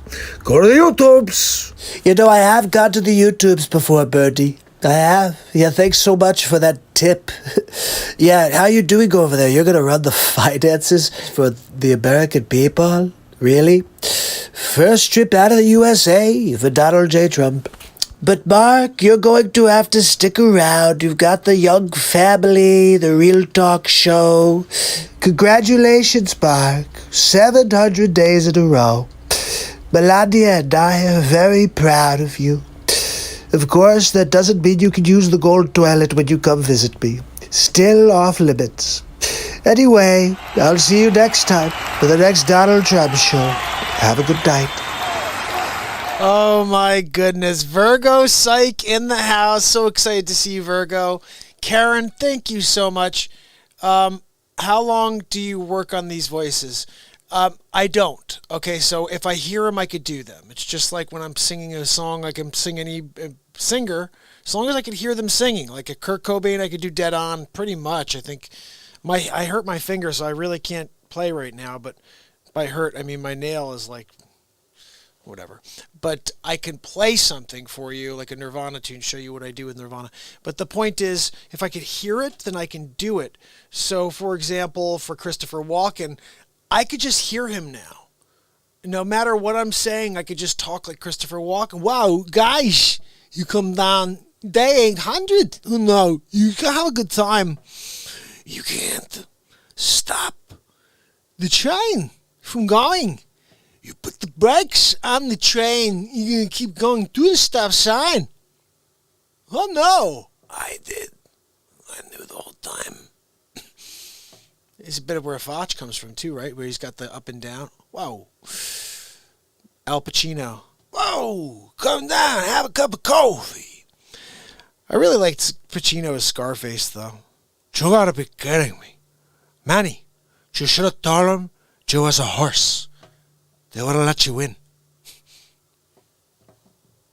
Hey, Sosa. The only thing I have in this world is my word and my boss.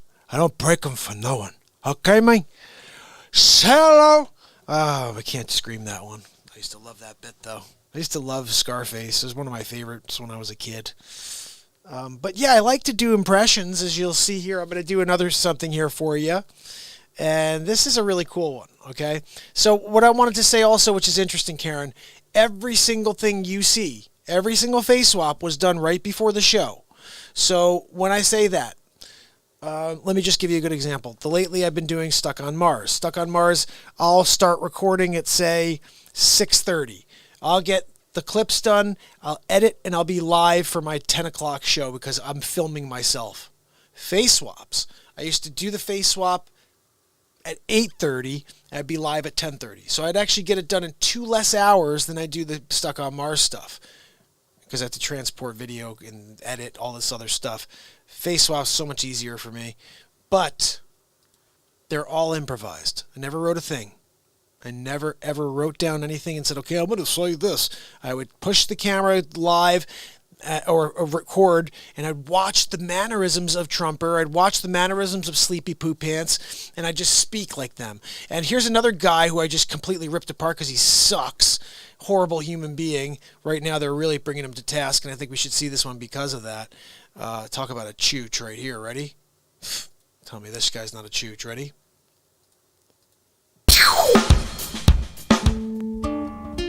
I wanted to call this press conference and thank you for your nomination for an Emmy for daytime drama. Look, I'm only here to give it to you straight. I'm trying to tell you, nursing homes didn't work. Look, Donald Trump, he tried to kind of beat me. You can't beat Cuomo over. You can't beat me, okay? He calls me Cuomo over. You think I'm gonna take that? Look, they got the daytime Emmy to me because I did things right here. killed a lot of people. I put them in nursing homes, see? And Donald, he sent us a ship. I decided not to put anybody in there just to give him the old Italian F.U. So he sent the ship. I didn't even do anything with the ship. I let it freaking sink. And look, now Trump's gonna lose. It's going down. Yeah, he should have learned to play ball. He doesn't know how to play ball. What do you want to do? Nobody taught him how to play ball when he was a kid. So I humbly accept this Emmy. I'm happy to put it on my mantle. And we can, look forward to 5 more years of COVID. Look, I told my brother, COVID, I said it's going to be around for a while. Christians get it early, okay? And then you can get over it, like your Cuomo over. I told him, I said, just get it before it escalates, like me. I'm thinking about getting it. Anyway, thank you for the Emmy. I love that. You can get over it like you Cuomo over. So I came up with lots of nicknames. Cuomo-over instead of Cuomo. Nancy Pelosi is Nancy Pelosi. President G-hole. Who else did we come up with, guys? You know what? I got to play you something else. Gosh, we're on to it tonight. This is the 800th day in a row of Real Talk. We are playing the crazy stuff. We're reflecting on what I've accomplished in the last 800 days, right? Right? You can't do that. You can't pay respect. Real Talk family. You just don't make any freaking sense is really what it comes down to. Sometimes you think you do, but nobody freaking understands you. They're like, me. Okay. Let me play you something over here. Freaking Cuomo over. How dare y'all? All right. So this right here, I just want to play it because this is not really necessarily about... Well, let's just play it. Hammerlin Jamison live from the studio. Donald J. Trump joins us to talk about President G. Good afternoon, and thank you for joining me on the next episode of the Donald Trump Show. I believe this is episode 11. Unbelievable. I think this episode has to be about President G-hole. Look, I got a problem with the G-hole. He's out there delivering Fluhan all over the world. Everybody's blaming Trump. But the only person to blame is President G-hole. But no matter what I say, they don't believe me. It's a weird world we're living in right now. It's either Trump or not Trump. Nobody's talking about the issues. What does Trump think about abortion? What does Biden think about? Well, let's be honest, Biden doesn't think about anything. But if he was to think about something, what would it be? Maybe, did I put underwear on this morning? Did I change my pants? Did I poop my pants? I don't know, these are maybe questions that Sleep Sofa Joe asks himself. But look, let's see if we have any clips for today. Do we have anything? Here we go. 世界卫生组织总干事先生 You guys couldn't get the subtitled version? I mean, what the hell? Where's my translator? God almighty. Alright, I guess I'm going to have to respond and pretend I know what the hell he's talking about. Let's get back to it. 各位代表 Good day to you too, Giol. 首先 Yeah, Shawshank Redemption was a good movie, but what does that have to do with anything? 我认为 No, that's close. It's Dufresne. Andy Dufresne. I think he's trying to say the character's name from Shawshank. 在人类抗击新冠肺炎疫情的关键时刻 I'm not really sure who Kwame Shakur is. It may be Tupac's son. 突发事件 Oh, it is. Well, I have one question for you, G-hole. Why didn't you tell me? Why didn't you tell the world what was going on? We could have done something about it. You know we call you a G-hole, right? 举行这次市委大会 Look, you brought it upon yourself. I can't control your actions, G. We only come up with nicknames for people based on their actions, and you've been a G-hole, I'm sorry. 具有 You should be, Gio. 十分重要的意义 All right, look, I can't do this anymore. I can't understand him. 人类正在经历第二次世界大战结束以来， I'm not sure I appreciate your tone. 全球 What did you say to me? 新冠肺炎疫情突如其来。 Okay, look, I need a translator. I can't freaking do this without a translator. I just can't.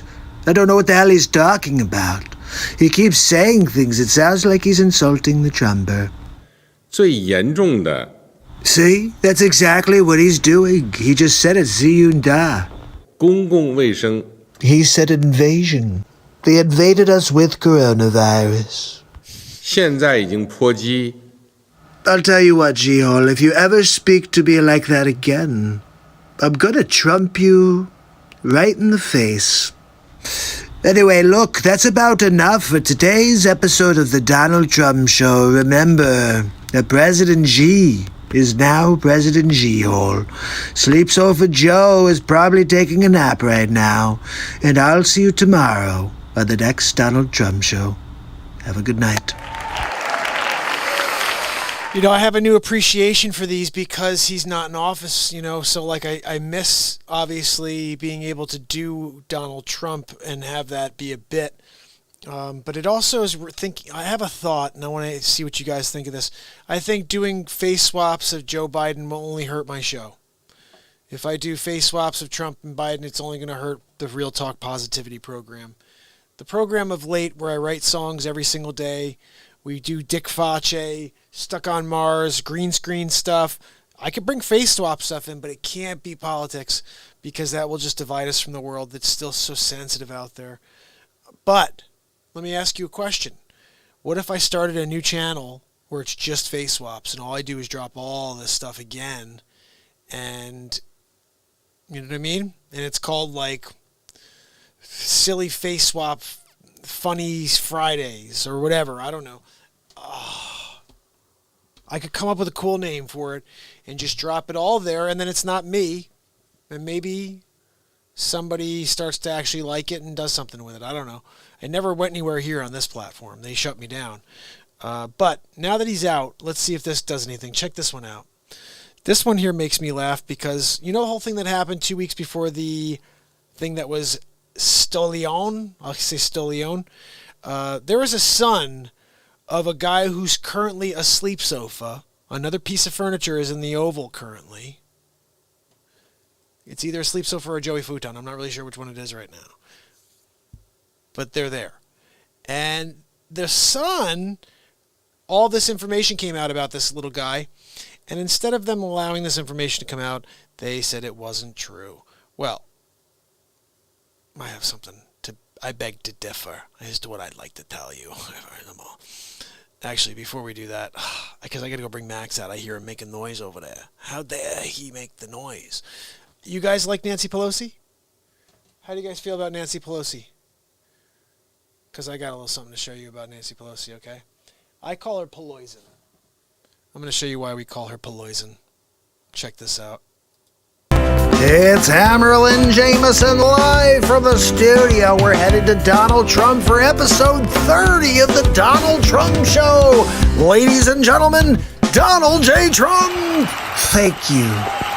Thank you very much, my fellow Americans. I'm with you on episode 30 of the Donald Trump Show. That's right, we're winning big league.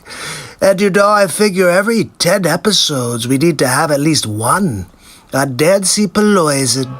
She is poison, really. Everything she touches turns to poison. Look what she's doing with this stimulus thing. I mean, I want to get money to the American people. And Pelosi is just, you know, she's the poisonous fruit. Really. Oh, let's make Nancy Pelosi the Speaker of the House. Yeah, if you want to get nothing done. If you want to turn everything to Pelosi. Yeah, it's a good idea. Anyway, let's take a look. Did you see what happened on Wolf Blitzer? Yeah, she turned into a crazy person. I think her head was about to explode. Let's take a look. As you know, there are Americans who are being evicted from their homes. They can't pay the rent. Many Americans are waiting in food lines for the first time in their lives. Can you look them in the eye, Madam Speaker, and explain why you don't want to accept the president's latest stimulus offer? I can't wait to hear this one. We offered her like $1.8 trillion and she says no. It's because she doesn't want Trump to win Big League. That's why. But look, the American people need to win. It's the people that need the win, not the poison. Donald wins every day. I don't need to win on the stimulus check. I mean, really? I want the Americans to be able to buy groceries again, to go out to dinner, to maybe change the tires of the old Buick. They can't do it right now without that stimulus money. They need to be able to have dollar bills, y'all, if they are going to be able to survive. We represent these people. I have for over 30 years represented my constituents. Poison, you've represented yourself. You've represented the telltale signs of an alcoholic. You represented that you'd be a better choice for the Joker than Jared Leto. I know what their needs are. I listen to them. Let's be honest, Pooploison. Nobody wants to speak to you. You're just a poison, seriously. And their needs are not addressed in the president's proposal. So when you say to me, why don't you accept theirs? Why don't they accept ours? Because yours is crap. Why do you think we had to rewrite it? The whole thing? Because you wanted to, fund the Democrat cities that are burning right now. They're trying to make the Trumper look bad, and then you want the taxpayers to now foot the bill? Really? Our legislation is there to do three things primarily: to honor our workers. Honor our workers? Poison, come on with the BS rhetoric. Are you kidding me? You're talking about $2.4 trillion. I want $1.8 trillion. With both of those trillions, you could afford to give each American more than $1,200. I mean, you're talking about $2,400 for 365 days of quarantine, essentially. Honor our heroes. Our healthcare workers, our police and fire first responders, our teachers, our transportation, sanitation, food workers, the people who make our lives work. Hold on a second, Poop Stack. Are you kidding me? I mean, I'm hearing you just blubber all these different professions. I mean, what is that? That you didn't even answer the question. And you're making a huge deal out of another $400 billion. It's not even for the people. It's for your Democrat cities that are burning. But they really, let the states go bankrupt. Excuse me for let interrupting, the states go bankrupt. Madam Speaker, but they really need the money right now. Guys, check out Jack Napier. Are you kidding me? Where's her makeup? Makeup? If we could just throw on some white paint on her face, she could be Jack Nicholson's replacement. Really? We do Batman all over again. Poison did Gotham. Even the members of your own caucus, Madam Speaker, want to accept this deal. $1.8 trillion. Congressman Ro Khanna, for example. But let me just. She's having a freaking meltdown right on CNN. Quote Ro Khanna, a man you know well. I assume you admire him. He's a Democrat. And he just said this. He said, people in need can't wait until February. $1.8 trillion is significant and more than twice the Obama stimulus. Make a deal. Put the ball in McConnell court. So what do you say to Ro Khanna? Watch Nancy Pelosi squirm, everybody. She keeps looking around like, wait, is this CNN? Let's see how Pelosi responds. What I say to you is, I don't know why you're always an apologist, and many of your colleagues apologists for the Republican position. Are you kidding me? We're talking about CNN. This is the communist news network. There's not one friend to Trump on the network. Really? Just because the president wants to put a check with his name on it in the mail. Are you kidding me? Have you seen my signature before, Poison? It's phenomenal. Of course I should have it on every check because there's a twofold. You could have your bank deposit it by picture and then sell the check on eBay. You know my Trump signature's worth a couple K at least. You could buy some diapers, you could buy some milk from the store. Look, Trump's signature sells for $5,327 on eBay. Oh, I can see it on the front page of Milbert Hubbard's News. That's right, it's got a circulation of 17. Yeah, fake news would never cover that story. That we should not be doing all we can to help people pay the rent, put food on the table, to enhance benefits, that they don't lose their jobs if they're state and local. How the heck could you not get all of that done with $1.8 trillion? I'm not talking about a billion, people. I'm talking about $1 trillion, and you get through 1.8 trillion. It's a trillion plus 800 billion after. Do that math, sleepy poopy pants Biden. But there are millions of Americans who have lost their jobs. They can't pay the rent. Their kids need the food. That's right, and that's what we're trying to get done. $1.8 trillion, and the president just tweeted, stimulus, go big or go home. He wants even more right now, so why not work out a deal with him, and don't let the perfect, as they say here in Washington, be the enemy of the good. Wow, I guess I should like Wolf now. Yep, no, I think I love him. Well, I will not let the wrong be the enemy of the right. What's wrong with $1.8 trillion?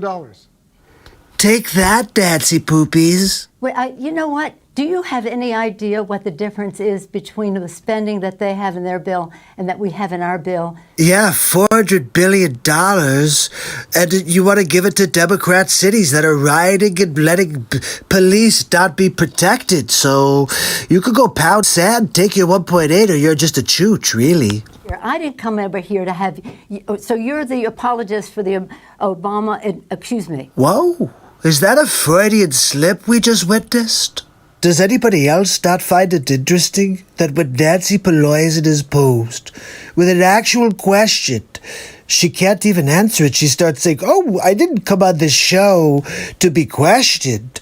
I came on this show to bash Trump. You're not giving me the chance to. God forbid. Madam Speaker, I'm not an apologist. Obama. I'm asking you serious questions because so many people are in desperate need right now. Are you kidding me? It's like watching Chris Wallace, me and Biden at the debates. Let me ask you this. Okay. When was the last time... Let me respond to you. Let me ask you, when was the last time, Madam Speaker, when was the last time you spoke with the president?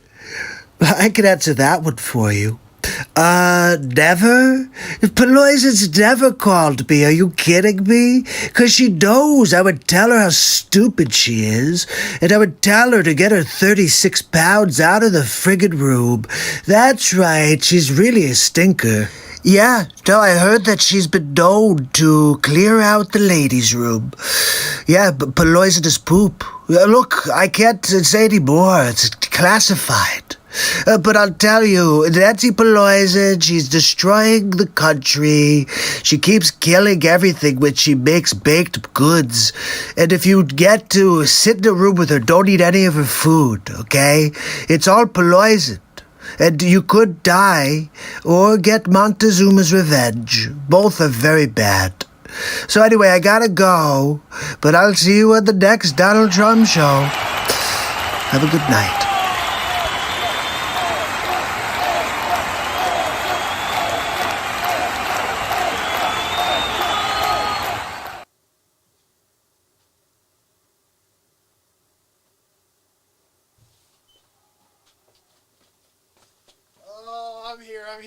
I'm here. I had to get a bowl of cereal. Max is still out upstairs. Gonna have to put him back inside his room. This choocher. I had to get a bowl of cereal. How dare you? What did you think? What did you think? So this is what I wanted to play you before. Okay, guys? This one right here is where we take down a guy who's a hunter. Maybe he's, I don't know what the hell he is. I call him Skeet Ulrich. You'll see why in a moment. Here we go. Hammerlin Jamison introducing the President of the United States for episode 19 of the Donald Trump Show. Thank you. Thank you very much. Thank you for joining me on episode 19 of the Donald Trump Show. Tonight, we talk about bumbling Biden again. Did you hear about it? In Ukraine, he's now being brought up on charges. About time. Let's take a closer look. Democrat presidential candidate and former Vice President Joe Biden finds himself in more hot water this week. You know, when Sleep Sofa Joe goes in the hot water, the kids like to run their hands up and down his legs and watch the white hairs rise up and down in the water. He loves it when the kids play on his lap. He loves kids on his lap. Just confirmed, a Ukrainian court ordered Joe Biden to be formally listed in a criminal case. Ooh, formally listed? What does that mean? Let's get to the bottom of it. The crime? The alleged firing of Ukraine's former prosecutor general, Viktor Shokin. Oh, the old quid pro quo routine. In exchange for dropping an investigation into Joe Biden's son, Hunter Biden. Is it me, or does Hunter Biden look just like Skeet Ulrich? Biden and the company for which he was a board member, Burisma Oil. Shokin formally called for an investigation into his firing back in February of 2020. Interesting timing. Right after the fake impeachment. Right when coronavirus made its way to our shores. Look, I'm not saying that the Ukraine is involved with coronavirus, but it just seems like they're trying to stonewall any investigation into Sleep Sofa Joe, but he's involved in something nefarious here with his son. Claiming the Ukrainian government at the time relieved Shokin of his post in exchange for $1 billion in loan guarantees promised by Biden. It's not looking good for the Sleep Sofa. I'm wondering if he could bumble his way out of this one. A bribe Biden himself admitted to doing. What? The Democratic candidate for President of the United States bribed somebody? I've got to see this one. The prosecutor's not fired. You're not getting the money. Oh, son of a bitch. Got fired. So let me get this straight, Sleep Sofa Joe. You and your son decided to hold the Ukrainian people hostage while you had them drop an inquiry into your son, Hunter Skeet Ulrich. I think he's Skeet Ulrich. I don't think it's really Hunter. I'm just saying. But at the time Shokin called for this case back in February, the courts listed one of the defendants as an unnamed American. That's actually interesting because Sleep Sofa Joe forgets his name all the time. An individual widely understood to be Joe Biden, Obama's Ukraine point man. Two things that surprised me. First of all, that Obama picked Biden as his VP, and that he'd have him be point man on anything. Besides feather count on the pillow he uses at the White House. But Biden was never formally named. This can't be good for Sleep Sofa Joe right before the Democratic convention. He's going to have a scandal. Now, the courts have ruled it is improper to conceal Biden's name and that there is sufficient evidence to proceed with an investigation. You know, I said a while back, why isn't anybody looking into Hunter? And everybody gave me a hard time. Look, nobody asks Joe Biden the tough questions because he doesn't remember the answers. The ruling cannot be appealed. Perhaps Sleep Sofa, if he took a nap, maybe he'd be able to retain more information. Another key development in this story is the release of a series of telephone conversations that has garnered major questions. Ooh, telephone calls. I wonder if it's like Jerky Boys. It's Saul Rosenberg. Andrei Derkach, a member of parliament in Ukraine, in a press conference Tuesday released what he says appear to be voice recordings of then Secretary of State John Kerry, Vice President Joe Biden, and then President of Ukraine, Poroshenko. Well, unfortunately, we're not able to hear what Catherine Zeta-Jones has to say in the interview.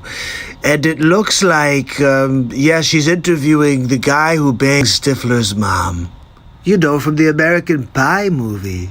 Poroshenko, discussing the Burisma case and discussing the removal of Viktor Shokin.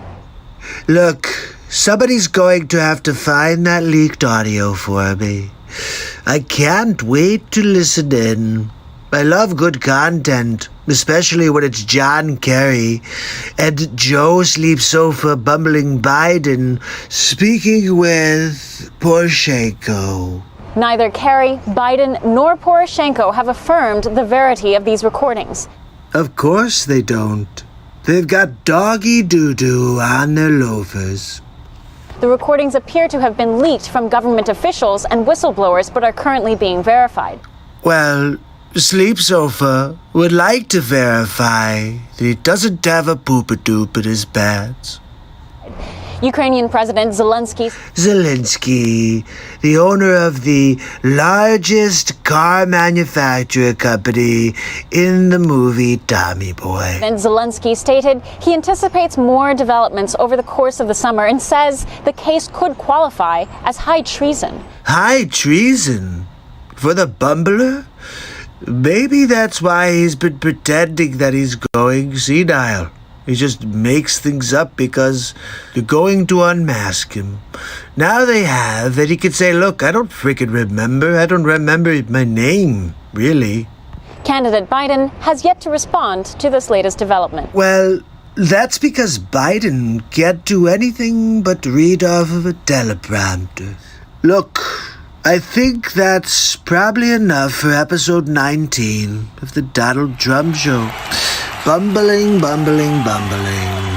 So make sure you subscribe, ding that bell. I'll see you tomorrow, the next Donald Trump Show. Have a good night.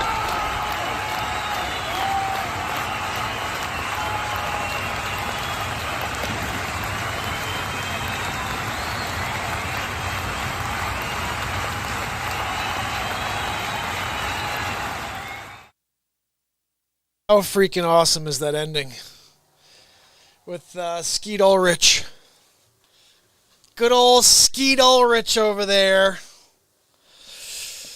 Oh, goodness, fam. 2 hours on day 800. We're officially there. 1:22 in the morning. We got on late today because I was on my brother Wages show. Wages, I love you. Guys, if you are here and you, for some crazy reason, don't know who Wages World is, head over and follow my brother. And in life, you come across people that you hold close to you, people that mean something. And Wages is one of those people. Sig Sauer, one of those people. I envision that I'll know Sig Sauer and speak to Sig Sauer like all my days. Wages, too. And it's crazy because I still haven't met Sig Sauer. But the kindness that Sig Sauer showed to me, opening up his heart to me, helping out this program, that's my brother right there. So, and Wages, same thing. So, again, just for some crazy reason, and Wages said this earlier, and it started dawning on me. I'm like, you know what? I assume, because I only have 295 subs before Wages started sending everybody over here, that you all came here from Wages. But there may be one or two people who are like, I don't know who Wages is. Mark Wages, Wages World. That's the guy to go to when you want your daily updates on the sun and space weather.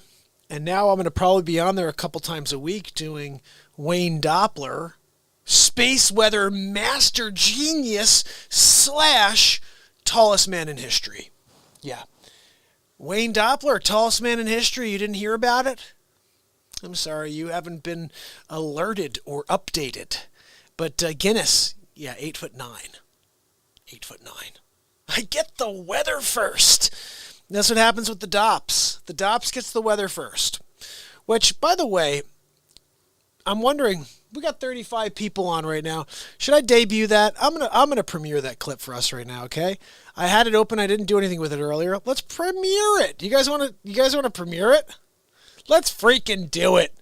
And it's not going to get any notifications because I never do. So let's just take the link and you guys can all head over to it very quickly and like it. It is premiering. Here's the link. I'm such a fool. I was going to drop this tomorrow when people are actually on. But you know what? You guys are going to help a brother out by... I don't know why this isn't working. So there we go. So like it. Let's premiere it together. and let's see what the heck's going on with this piece. This is what I made for Wages. Wages sent me over a clip. This is how it worked. He sent me over a clip, and I had to create Doppler over the clip. Now, what's tough about that is I'm working with the timing, where he said things at certain times, so I had to speak in certain areas, which was cool, but also I cannot wait to get on the line with him, like literally, the two of us just chatting, and he's asking me questions in real time. That's going to be fun. All right, so here we are, fam. Let's watch this together. Give it a like, please. Here we go. Like, comment, share. That helps us huge. Maybe we'll get a bunch of views if you guys all do. I'm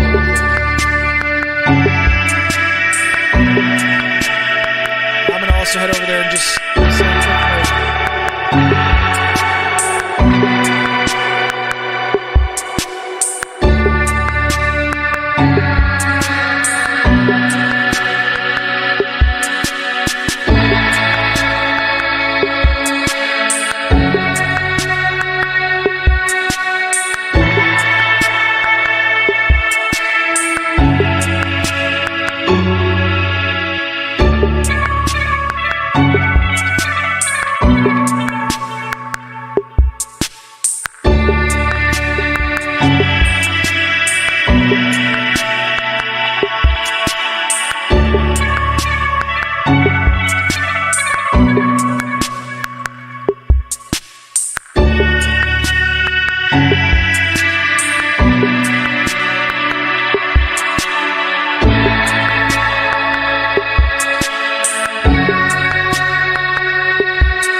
This with Wages earlier, so this will be my first time watching it with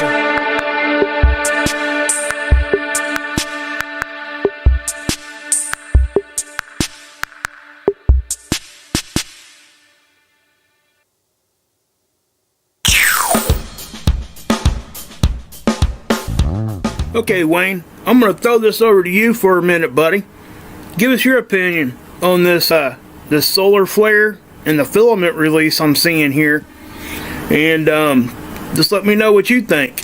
Well, what you've got here, Wages, is the magnetosphere is starting to expand. When you've got this whole situation with cosmic rays, the heliosphere expanding, you see that in the form of a explosion on the surface of the sun. All right, now that we got your opinion on that one, let me show you the other angstrom, the different colored one here that you should be looking at here. I'd like to know, you're really intriguing me here.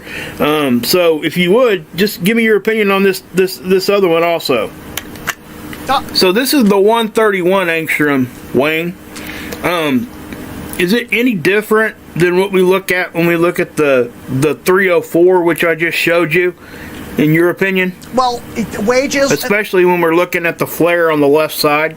I was going to say, if you take a look at the flare, but also when you're dealing with noctilucent clouds, you're going to have a situation where basically Superman... Interesting. Yes, this is a Superman situation. That's a really crazy, very interesting way to look at it. Superman, right there. Man, I'm getting so much out of this. Well, you go to the best. Wayne Doppler, tallest man in history. So let's take a look at something different, which I know you've talked about this before. Schumann. Yep. This is the Schumann resonance, for anybody that doesn't know. You had some really insightful opinions on this the last time I watched you. I'd like to know your opinion on what you think these three little orb, circular, spherical looking things are, and why they're showing up in the Schumann resonance tool. Well, Wayne I'd really Doppler, like to get your opinion on that, because you really were like nailing it the last time I seen you talking about this. Well, thank you, Wages. What you have here is an Arnold Schwarzenegger Predator situation going on. Let me interrupt you there for a second. You don't think it could be something like a thunderstorm, or I don't know, somebody passed gas? I don't know, but sorry to interrupt you. I know you were really kind of going on there a little bit, and I was getting a lot from it. So please continue. Not a problem. No, you're close. It's not a tutor, pooter, looter. What it is an Arnold Schwarzenegger Predator situation you've got going on here. Oh man. Yeah, that's bad. So you think your Doppler 5000, 5001 thing is having an effect on this, or is it something maybe, I don't know, solar wind or flare, CME, something? I mean, what's your opinion on exactly what's causing this, and why is it happening now? Well, remember, Wages, if you saw the movie Predator, he freaking kills everything. The only thing that could take him out was a guy named Arnold take on that. Interesting. So let's take a look at one more thing before I get you out of here. So we'll take a look at the earthquakes. You had some pretty insightful stuff about this the last time I talked to you too. You were commenting on how the red dots were, turning to blue and what that all meant, and everything like that. And for those that don't know, this is the USGS map of current earthquake data. And I'm hearing that your 5001, your Doppler 5001, has the ability to help predict earthquakes and tell us exactly, what's causing them, how are they happening, and man, it's a technical thing that, man, I just can't put my finger on. Obviously, you figured it out with the 5001, and I don't expect you to share any of those secrets, but it is really interesting, and I'd like to know what your take is on, why these things turn from red to blue to orange, the dots, where the locations of the earthquakes are. Well, seismically, what you have here is a shift in tectonic plates, Wages. And if you look at the dots, you're going to see the correlation of the seismograph. Now, let me interrupt you there just for a second. That kind of went over my head. Can you kind of like bring it down to like a 5-year-old could understand it? I get it. Absolutely. Because that's kind of where I'm at. And, I really, it would help me and my audience, I'm sure, to understand at that kind of a level, just kind of, lay off the technical words just a little bit. I'm not trying to, come at you or anything, but no problem. I really just want to understand how this is working. So if you could put it in layman's terms, that would be really appreciated. Absolutely, Wages. Sometimes genius can be overwhelming. I get it. Look, when you're in New York City, the taller the building, the more it moves, okay? Because it can feel the shaking of the planet. I guess what I'm saying is, so I guess if 8'9", this Doppler 5001, if I was to jump up in the air and land on the ground, you would be able to tell people exactly when I did that just from your Doppler 5001? In theory, that's amazing. Yeah, in theory, yes, we could do that. I mean, that it really picks it up, and it's able to discern different vibrations and frequencies. Oh my gosh, man! You don't get a patent unless. Where do you live, or what kind of house you live in, man? You must be like loaded. The DOPS, having that kind of knowledge. The DOPS does pretty well. Impressed, man. Impressed. The Doppler 5000. So anytime you want to come back on, I'd like to have you on a few times a week. I would love that. Get your view on things and, what all this space weather really has to do and earthquakes and has to do with our lives and your point of view. Wages. I mean, you're a very intelligent dude, so thank you for bringing it down to my level. My pleasure. I really appreciate that. So remember, I'm going to get on with my stuff, so thank you, Mark. My pleasure. And Mark, thank you for introducing us to Wayne. Wages, and one thing. We're going to move on from there. One last thing, Wages. Thank you again for the time. And remember, Wayne Doppler, tallest man in history, 8'9". And you can find me in the Guinness. And you can check me out on the Wayne Doppler 5000 hour every night at 5 p.m. I almost said a different time. It's got to be at 5. The Doppler 5? You can't be in the Doppler 5000 at 6. Oh, it's the Doppler 5000. I'm live every day at 6. How dare you? Actually, that is kind of funny. It's the Doppler 5000, live every day at 7:23 by Menon. What? He did it by Menon? It's my favorite bit, by Menon. That's how Facce came to life again. Hold on now, Menon. I came down here with a bag of cash, right? To buy Menon. You can't bring me a freaking cash, like, receipt and say, here you go, you bought Menon. How dare you? Hold on now, man. I'm a kid, right? I'm sitting there, eating my PB&Js. All of a sudden, the stupid television I hear, buy Menon. I came to freaking buy it. I finally got the cash. I finally got the cash to come and make the transaction. You can't bring me the paperwork to sign. New owner, buy Menon. You the false advertiser. How dare you? Hold on now, man. You gonna tell me my entire life, buy Menon? When I freaking come to buy Menon, you tell me it's not for sale? Sonny, they won't sell me Menon. You with the stupid cough cup over there. What are we doing, Sonny? I tried to buy Menon, Sonny. They're like, no, it's not for sale. Hold on now, man. You're gonna tell me it's not for sale? My entire life I've seen it. I've seen it all over the commercials. Oh, this the Menon speed stick. Buy Menon. I'm freaking coming here to buy it. You can't sell me buy Menon when I came to buy Menon. Why don't you change the title to not selling Menon? I don't know, spitballing over here. You gonna say buy Menon? I come down cash to buy Menon. And you're not gonna pay respect? Sonny! They can't pay respect for the Facce. Come here and try to buy Menon. One time only. All you gotta do is say yes to the Facce. You can't say yes, Facce. Real talk, family. Hold on. Who you selling Menon to then, if not Facce? Who you selling it to? Some other guy comes in here to buy Menon, you're gonna sell to him over the Facce? You're gonna disrespect the Facce? I'm sorry. I just don't tolerate disrespect. I don't tolerate disrespect. Sonny, remember that time? Little kid came by, disrespect? We gave him a slap in the Facce. Yeah. Sonny, nobody can hear you through stupid cough cup. Drop the cough cup, say hi, Real Talk family. Day 800 in a row. It's the 800th day in a row, Real Talk. You can't drop the stupid cough cup. One time only, drop the cup. And say, look, I'm here to try to beat these people down for the buy Menon. Sonny, maybe that was the trick. I should have gone in with my briefcase of cash and brought fists of steel. Sonny, we're going to go in there. You break down the manager's door with them stupid fists, right?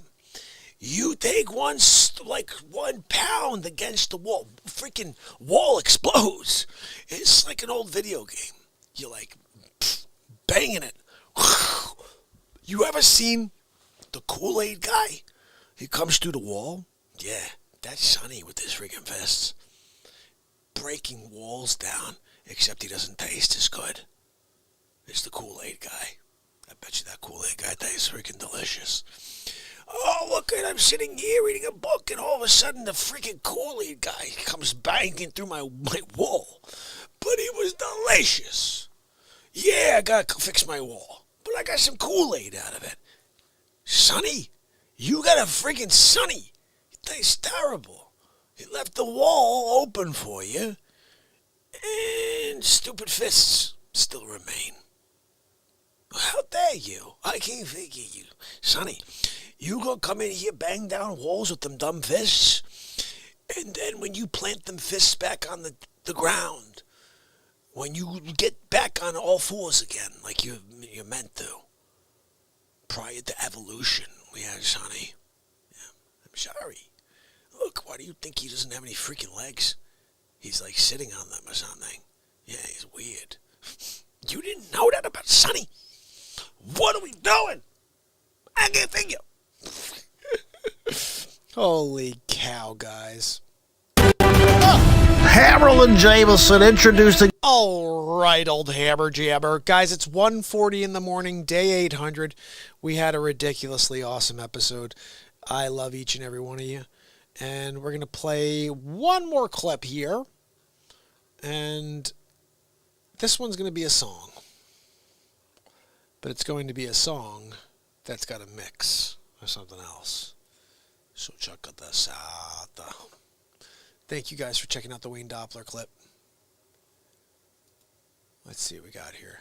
This right here is How Dare You Write a How Dare You song. I just love this right here. I wrote this in the moment because Tom Murphy asked for it. And what do we do when our family members ask for stuff? We play a tune. We play a freaking tune. How dare you? I'm trying to find the clips. Oh, here we go. All right, here we go. This is How Dare You Write a How Dare You song. And then we're going to be right around 2 o'clock in the morning when we finish this show up. It'll be a 2.5 hour show on day 800. That's a solid show. All right, here we go. All I got to do is find the clip. Oh, it's in this folder. I got to put everything together. The face swaps I left in an old folder. Because I'm like, I'm probably not going to play those anymore. Well, tonight we went a little bit of face swap crazy. Here we go. Let me know what you think of this. Oh, I don't think this is the right one. That's not the right one. Hold on a minute. It's right next to that one, though. This is How Dare You Write a How Dare You song by Menon.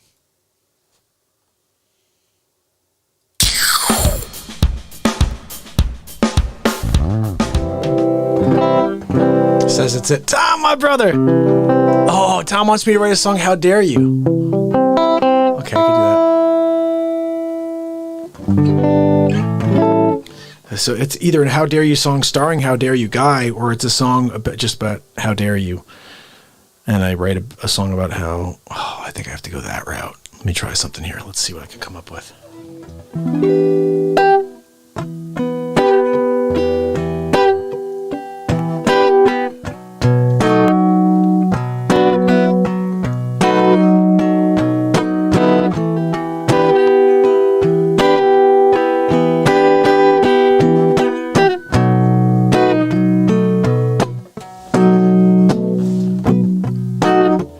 I saw you driving down the East Coast on your way down to Florida.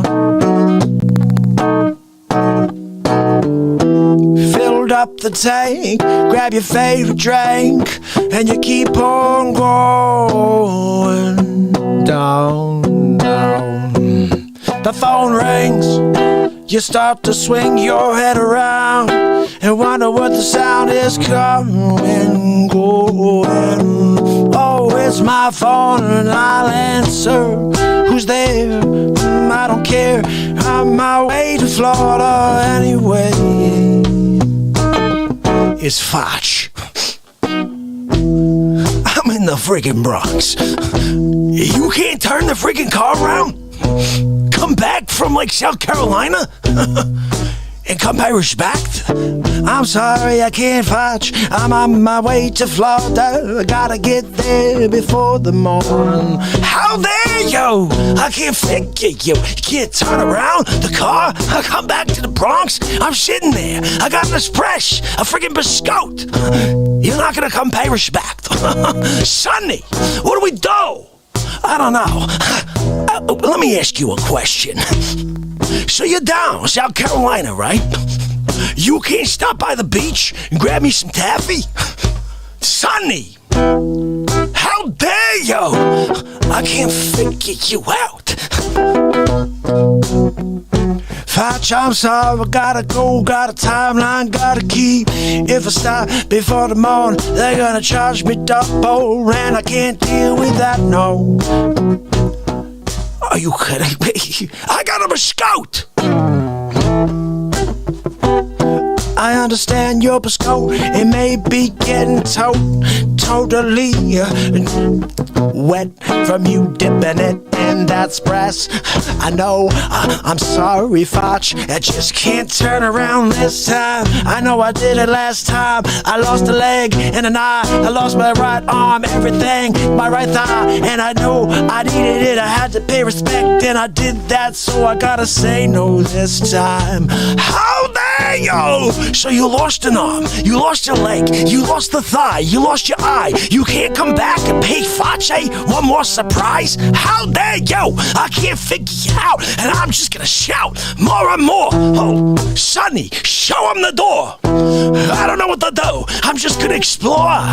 It's what we do. It's Facce. We drink biscotti and espresso. Together they become one thing. It's like a soup. And what you gonna do? I'm gonna drink it and eat it every day. And I tell you, you need to come pay respect. That's what you do. And if you don't say it, how dare you!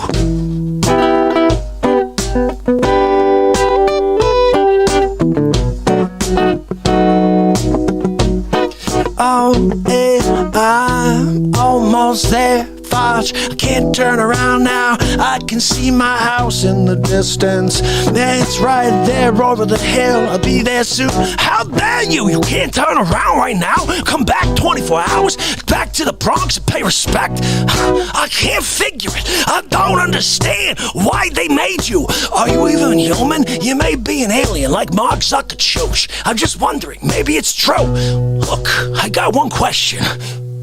How dare you!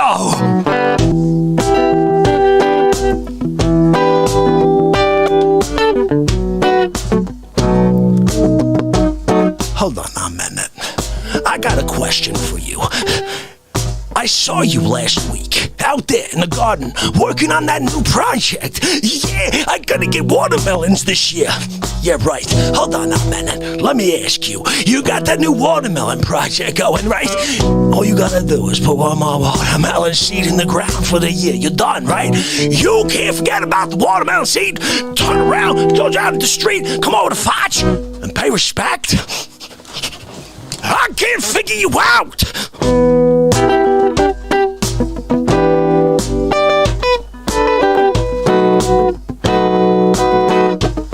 Sonny, what do we do? He's not even responding anymore, Sonny. I don't know what to say. I think I scared him off. I think I did. No, Facce, you didn't scare me off. I just got off the exit, almost home now. Told you I see my house over the hill. And while you're screaming, I'm just pulling up, grabbing the mail from the mailbox. Yeah, I gotta go see what's there, bring it to my wife, because I haven't been home in a few days. Been driving home from the Northeast, you know. I didn't know you were in the Bronx. I'm sorry. I didn't get the wire, the memo. Maybe next time you should let it out on the social media channels, on the Dick Facce show. You gotta let the world know that you're there in the Bronx and you're waiting for respect to be paid. And you're drinking your espresso and then you're dipping your biscotti. How dare you? Hold on a minute.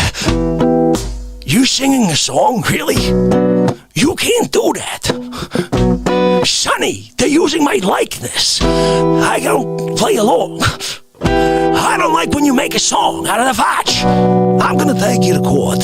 I'm calling my attorney. His name is Rudy Giuliani. He's doing a great job for the press. No, seriously, he is getting nothing done because the left wing is so freaking fake, the news. How dare you?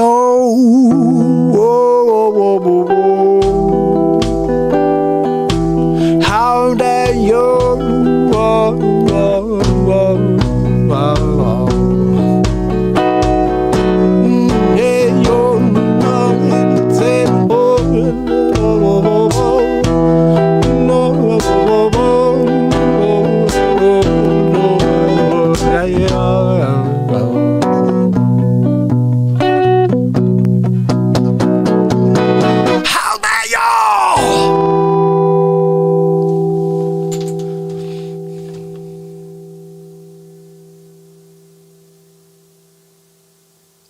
That'll be dropped tomorrow. The How Dare You song. Holy freaking cow.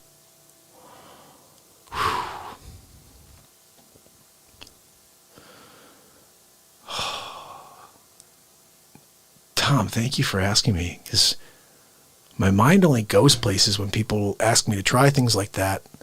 And honestly, I was a little nervous at first. I was like, I can't think of anything. Like, how dare you? I'm like, first, and then all of a sudden.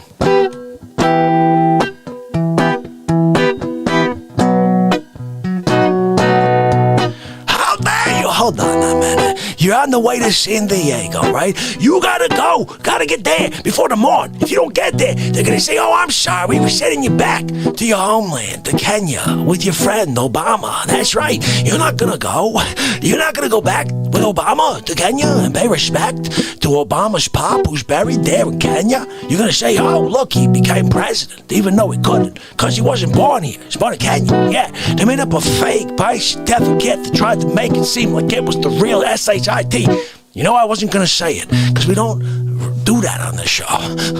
But I could think of the rhymes. Maybe you heard it, even though I didn't say it. You should have, because that's how it works. Look, I'm gonna twerks. Oh, it's really bad. How dare you? Hold on a minute. I can't figure you. You didn't give Dick Facce a record contract on the first How Dare You song? Why was Jimmy Iovino not calling into the Real Talk program right then, saying, Dick Facce, we got to give you a contract, greatest singer of all time? I know. How dare you? Hold on now, man. Sinatra got nothing. Are you kidding me? You get Facce in there. We're singing the classics. Oh, yeah. You got the world on the strings. Look, gold records. You put me in the studio.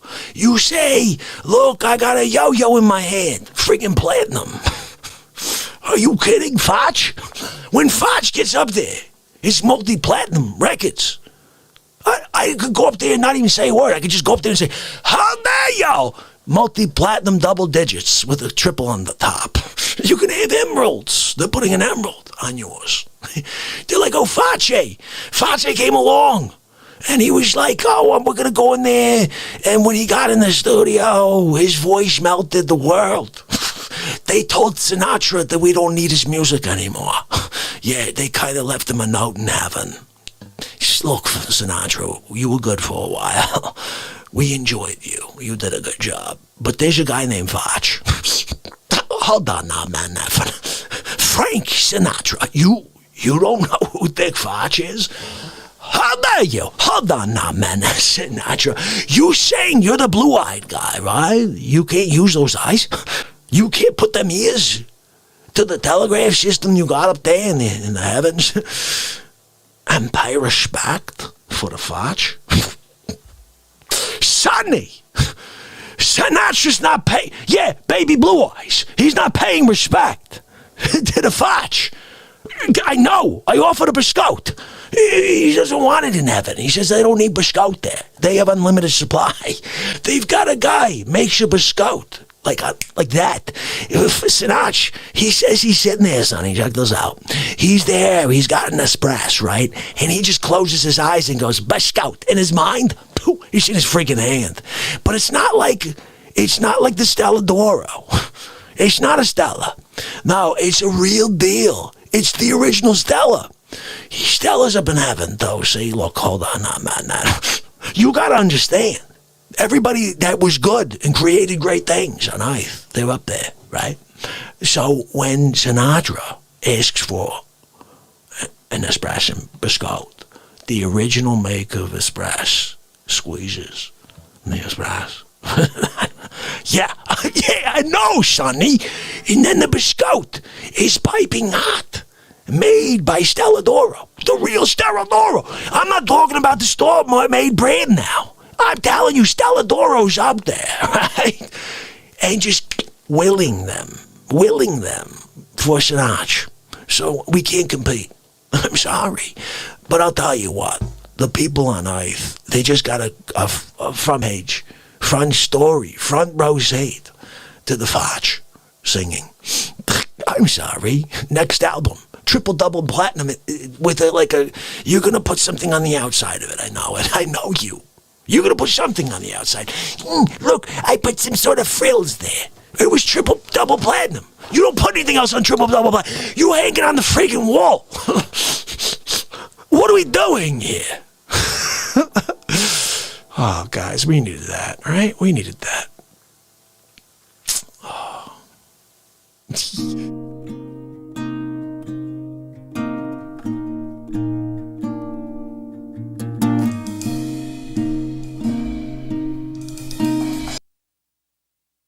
Oh, right? That is just a great bit right there. So apparently Karen Sig said he, by accident, his phone fell. So he, and you got knocked off for 300 seconds, which I think is 5 minutes. So hopefully stick around, come right back, for at least the outro here, which is going to be in a minute or so. But in general, you guys have to remember that this is an opportunity for people to speak their minds. The platform is for that. Not everybody's going to agree with each other, and that's good and okay. What's important is to respect each other's perspectives. And, you know, at the end of the day, I've always said it's not our place to judge anybody. It's not. Have an open heart to somebody. Allow them to think and feel the way they want to feel, but let them know that the way that you're opening your heart to them is the true way to the light. And if they're meant to, they will find their way. But you can't force people to do anything in life, and especially can't force people to think things. You have to allow them to find it on their own. So with that said, like I said, I don't know what all the answers in life are, but I tend to go with not my heart, but my intuition, which is a whole different muscle. My intuition seems to be the thing that always leads me the right way. And human beings seem to lead me in the wrong direction, for the most part. This is wherever I've gone wrong is because I listened to somebody. Listened to the wrong person or whatever, you know. Now I'm listening to, not my heart, listening to my intuition. I'm following it, and that's why we write so much, and that's why we get into so much and do face swaps and Stuck on Mars, blah, blah, blah. But just remember, did Karen get back? Was she back in? Karen! No! Karen, why would you unsub because of a conversation you're having in a chat? How does that have anything to do with the content on the show? I just have to ask because I'm curious.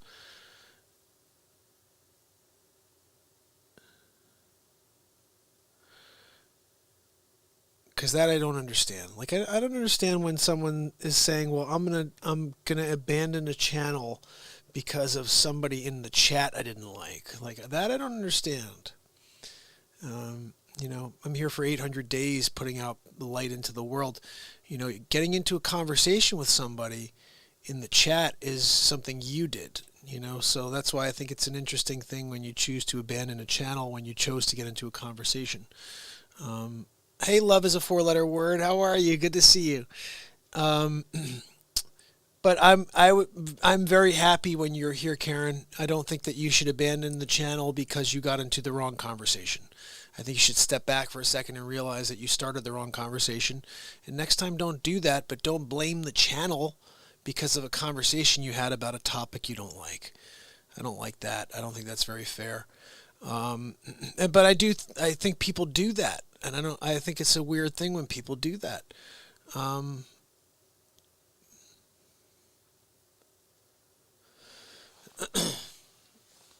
So I don't know. That's just my perspective on it. You know, if you're gonna get into a chat window with someone and get into conversations, that's the conversation you're getting to, a debate with someone, having a conversation in a chat with somebody.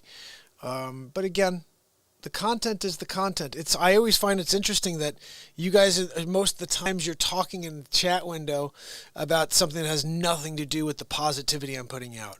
You're talking about nothing to do with what's actually on the screen. I'll see a whole side conversation about something really deep when it's in the middle of like a Dick Facce clip, or like farting on the elevator and someone's being philosophical in the chat. I'm like, what? The timing, it couldn't even be weirder, you know, but this is the way it is in the chat. And you have to be willing to have a conversation with somebody.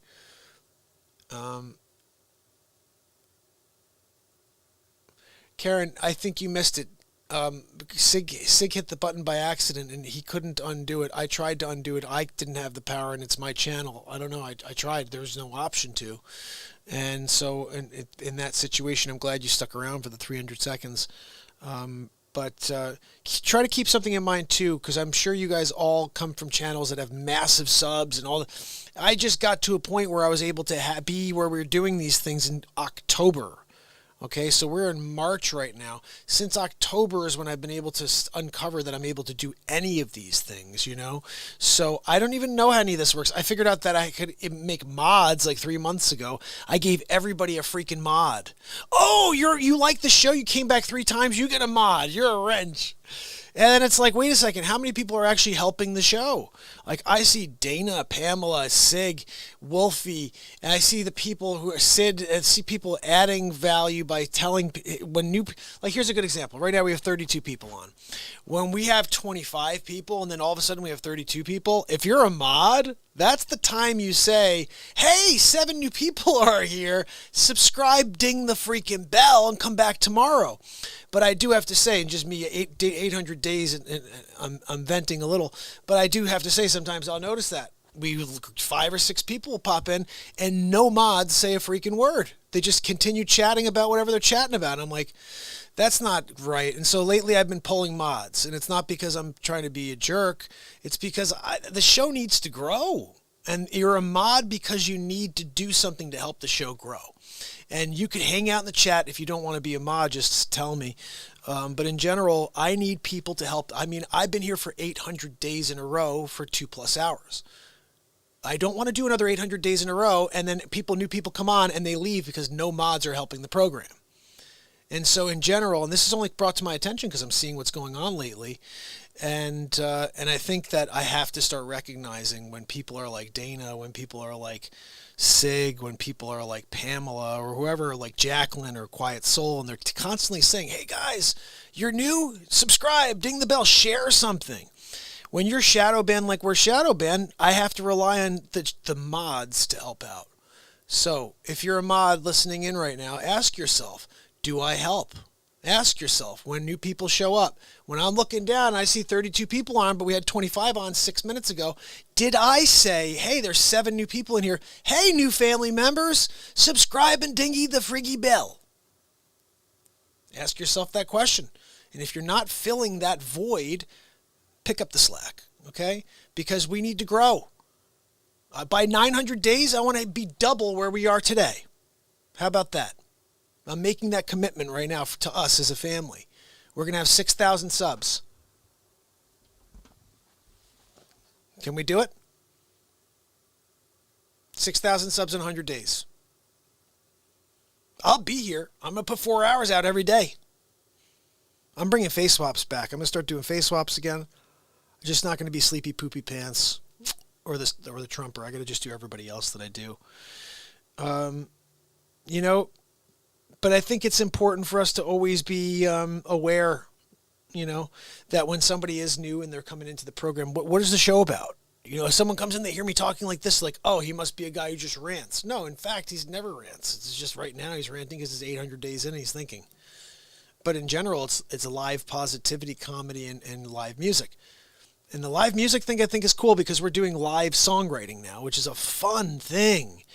But I just had to expand on that because this whole thing happened in the chat window. And it makes me upset when I see that somebody in the chat is affecting someone else from not wanting to come back. So also keep that in mind. If you guys are in the chat, please don't push people away from my show. Keep it cool. Because I'm here every day trying to connect this planet. And when you guys are not doing that, that's not good for my mission. My mission is that you'll actually pay attention to what I'm doing and not lose sight of that. And it's sad to see those words. I'll be unsubscribing because of, I don't even understand that. We control the conversations we get into. Yeah, you can control who you sub to and who you unsub to. But if you're having a great time here, if you were enjoying every single thing I did, and then you had a conversation with somebody, why would you unsubscribe from me? Why don't you unsubscribe from yourself chatting about something that you don't like. Unsubscribe from the topic. That's what you do. You step back and say, I don't like that. I'm not going to talk about it. But in life, when we go through these situations where we get into these confrontations with people to get our point across, when there's no fruitful end to it, all it's going to do is make you more upset. Why do you do it then? Just don't even say a word. Oh, this lady again saying that. Okay, whatever. That's what you do. You keep it to yourself.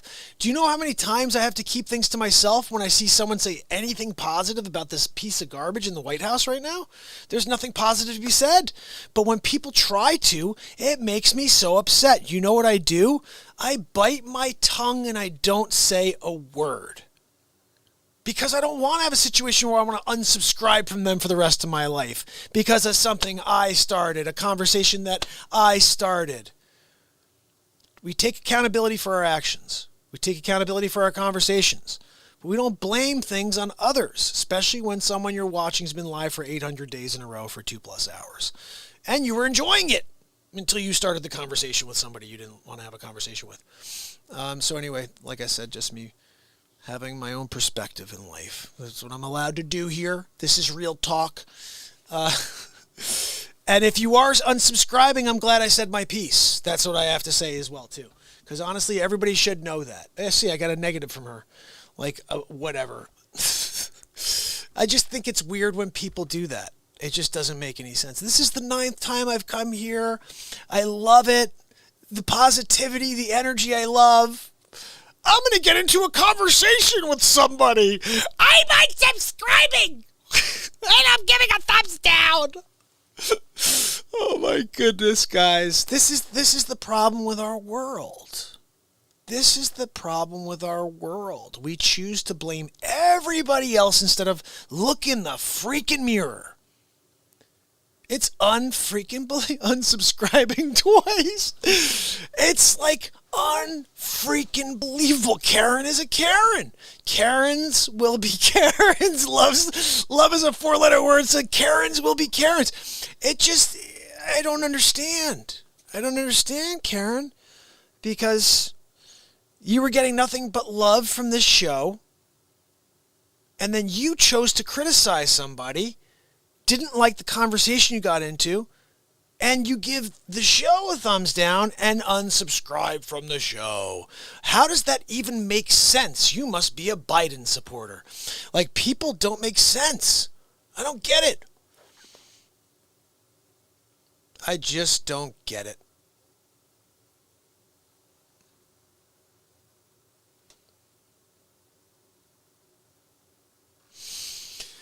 Oh my goodness.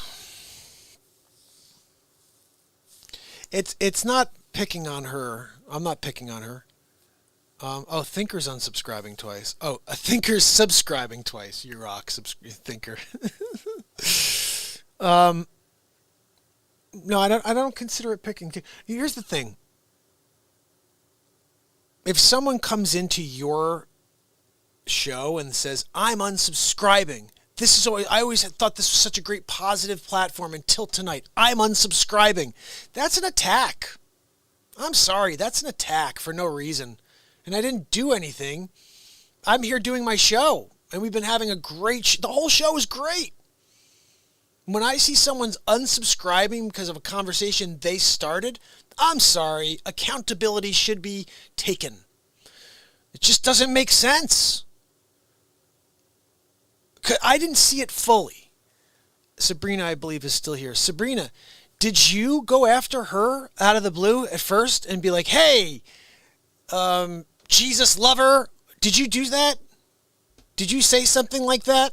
Or did you just have say something in the chat, something you had done, a conversation you had, a video you had watched, something like that, and then the first criticism came from her? I'm just curious. Because if the first criticism came from the person who just said, I'm unsubscribing, then I have every right to not pick on or to go after, but to express the reality of the insanity that we're living. Because that's insanity. That is insanity.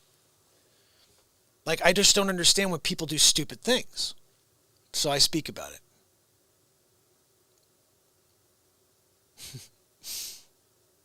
Tomorrow will be 8:01 and I will be here. Absolutely. And we'll be one less subscriber, unfortunately, because someone who was enjoying the show didn't like the conversation they got into. And that's life. That's life, people. But you know what? It's funny. I'm like amped up about that. It just bothered me, I guess, when I saw that. And you know why I guess it is because I've noticed the last month specifically, we'll go up 20 subs and then lose 20 subs. Up 20 subs, lose 20 subs. And it's like we're always at the same freaking number. And then when I see someone who's literally in the same show was saying how much they loved the face swap, so every voice was dead on, loved the music, they loved, and then they within an hour say, I'm unsubscribing, and I was like, what? It doesn't even make sense. That's me saying, I love chocolate. It's so good. I love chocolate so much. It's the tastiest chocolate in the world. And then within an hour I say, I hate chocolate. I'm never having it again. What? But that's what just happened. From loving chocolate to hating chocolate within an hour. I don't get that. I'm sorry. I'm sorry to see you go, Karen. I'm sorry to see you go. You are very welcome to come back. And like I said, I think that you should really think about this because it doesn't make any sense. It doesn't make any sense. I've gotten into conversations with people before, but I always realize that it's the conversation that's held accountable, not the platform that you were on when you had the conversation. But whatever. You know, I think, like I said, people are going to do what they're going to do.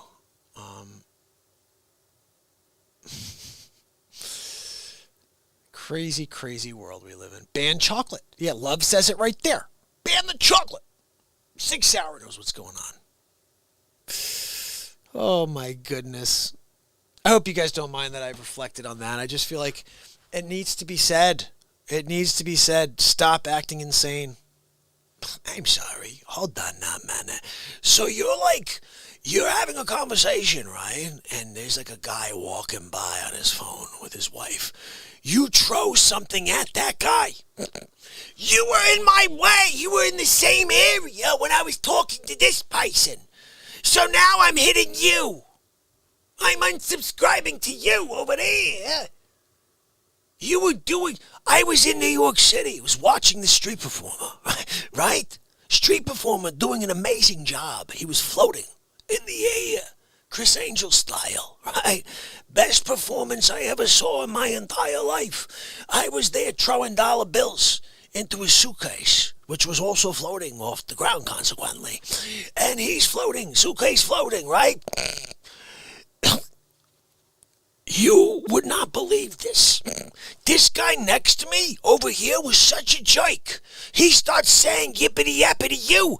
I says yippity-yap back to him, and before you know it, I unsubscribed to that performer. Screw him. Screw that performer.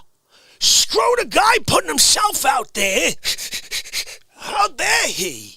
How dare he not control this person over here while he's putting on the show of his freaking life? How dare he? I can't figure why he wouldn't stop his program in order to stop this conversation from happening over here. Instead, what he's going to do is have a 30-minute diatribe about it. Yeah, we're going to do it. How dare you? That's how mental it is. That's how mental it is. It just doesn't make sense. You know? When you're trying to just get people to get along and then you see someone like throw a freaking curveball at you and you're like, hold on a second. I'm looking this way. I'm putting on a show over here. There is a thing going on over there. And that you start, because I think that's the way it went down. Conversation went down. And I got blame. We got blame. Holy cow. Oh, I love you, Keith. Keith says he unsubsidized myself and subscribed to Mark's Light and Positivity. You're awesome. Oh. The Bible is translated from Sumerian cuneiform. Really? I didn't know that.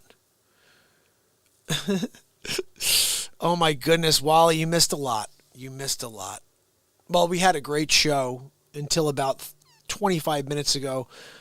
someone who's new who said that they really were. Okay, let me just paint the picture for you, Wally, so you know exactly what's going on. Okay, let's just pretend this is like the situation right here. Okay, Don, how are you, buddy? Good to see you. So good to see you. Holy cow. So, I'm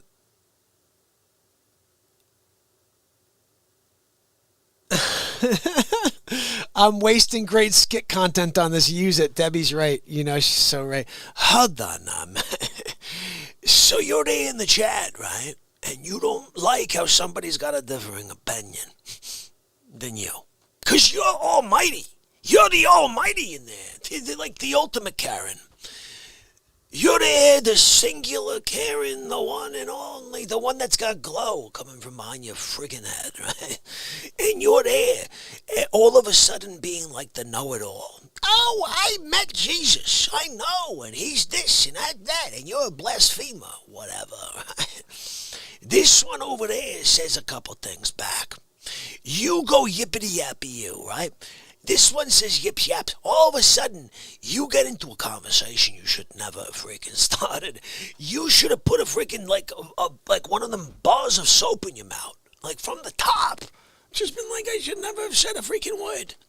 You instead do like a Wile E. Coyote and blame every freaking buddy but yourself. Who do I sound like, 2020? Who do I sound like, liberals? Who do I sound like? Sleep so Joe doesn't even know his own name. At the White House right now, sleeping in the freaking Oval. Joe, what is he doing over there? You can't. You can't. So you're going to do the old lash outaroo, right? You're there. You're like, oh, look, this is really good. I don't like it. Yeah, blah, blah, blah. Everybody gets a punch in the fotch. That's you, right? You got no, like, self-control. Like, oh, I didn't like the conversation. I mean, I didn't subscribe it. Hold on, man. So you come to live, right? You come to have a good time. You come to listen to music. Come to face wash. You get into a stupid conversation. The last thing you did was the only thing that freaking you did. The other stuff, I did, and you loved. How are we where we are right now, and you not understand that you're being a dummy? You're there. I'm here. I'm at my freaking table, right? And you come over to the table, right? You're like, hey, Facce, could I ask you a question? What kind of espresso do you like? I say what kind of espresso I like. You say, that's not the best espresso. I like this espresso. I tell you, you're a freaking whack job. You go, my espresso is the best espresso. Facce tells you that freaking Gino's over there squeezing out an espresso made by the gods. You go, yippity yappity you. Sonny's over there with the stupid golf cup. And you're gonna try to start blaming the Real Talk show, Real Talk family? They weren't even there. They weren't even in the freaking restaurant. How dare you? I'm there at my table. Sonny there, stupid golf cup. Gino, get me espresso. Thank you, Gino. Thank you for the espresso. Appreciate it. Gino, dude, I got a biscotte. Go ahead, bespoke. I got a dip, a biscotte while I have my fresh espresso. You know, I gotta have a fresh Stella D'Oro for the dipperoos, right? Oh, thank you so much, Gino. You're amazing. This is an XL double dipper. I'm gonna go left side with it. Check this out. It's an amazing espresso. I'm dipping it. I'm gonna do a little spin around over there. Oh my goodness, Gino. Oh, what did you do here? This is terrible. I'm gonna blame Sonny. You see what I did there? It's Gino's fault. I got a crap espresso. But I'm gonna blame Sonny. You understand? Mental, right? Gino, bad espresso. You made a bad espresso. We have a problem together, bad espresso. I'm gonna blame Sonny. You understand? Two plus two.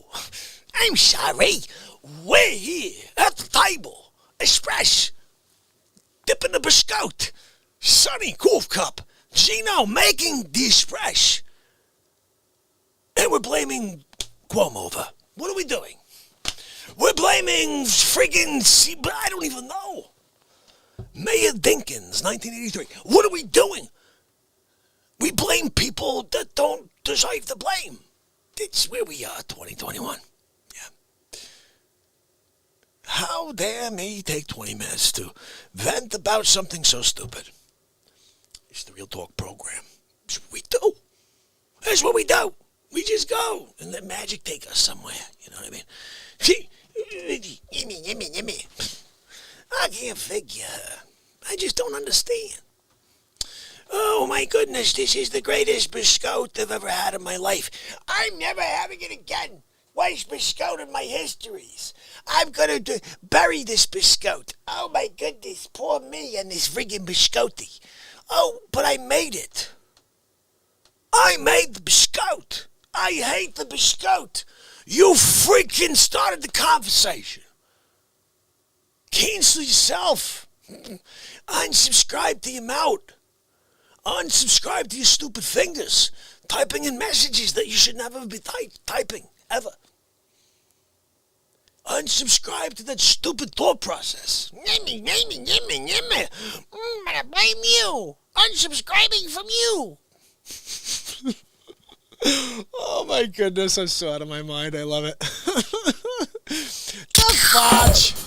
The fudge. Oh my goodness. Jesse, how are you, my friend? So good to see you, pal.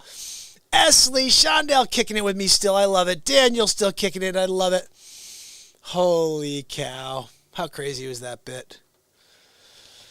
Oh, how crazy was that lady? Jeez. No, I'm just kidding. I mean, but like, I just don't get it. I'm having a hard time understanding. Oh, geesh. I wish that people would be a little bit more reasonable and start to think, like, practically, you know? Like, I don't know. I would never blame somebody else for my own actions. But you know what? We seem to do that. Oh, 222. Elizabeth, good grab on that one. I hit 222 earlier today and then 333. And I didn't look at the clock at any time prior. It's crazy. But I really do appreciate each and every one of you, and I think that's why I express myself about that. Like, it bothers me when you guys come here and you say you love what I'm doing, and then you would unsubscribe, like, for something that you started. Like, I would understand if you were sitting there all by yourself, laughing, enjoying yourself, and all of a sudden, out of the blue, someone says, "Hey, Daniel Tibble," and they started problems with you. But that's not what happened. So, you know, I think it's, you know, people have to be able to step back. And I'm hoping that maybe she does that and comes back and sends a note or something and says, "Hey, I was just, you know, venting." Sig hit the button by accident. Like, people have to realize, you know, mods in there, they hit a button, like, what are you supposed to do? I couldn't undo it. I tried. Uh-oh. Okay, I got to look back. Sid said to look back a few minutes. Let me see.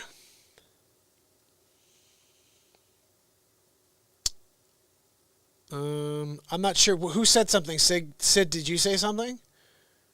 Let's see.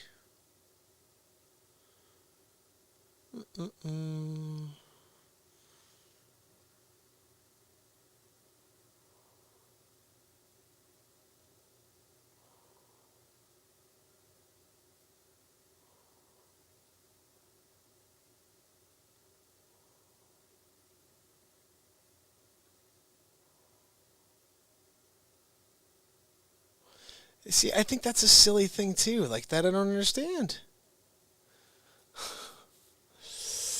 Oh, my goodness.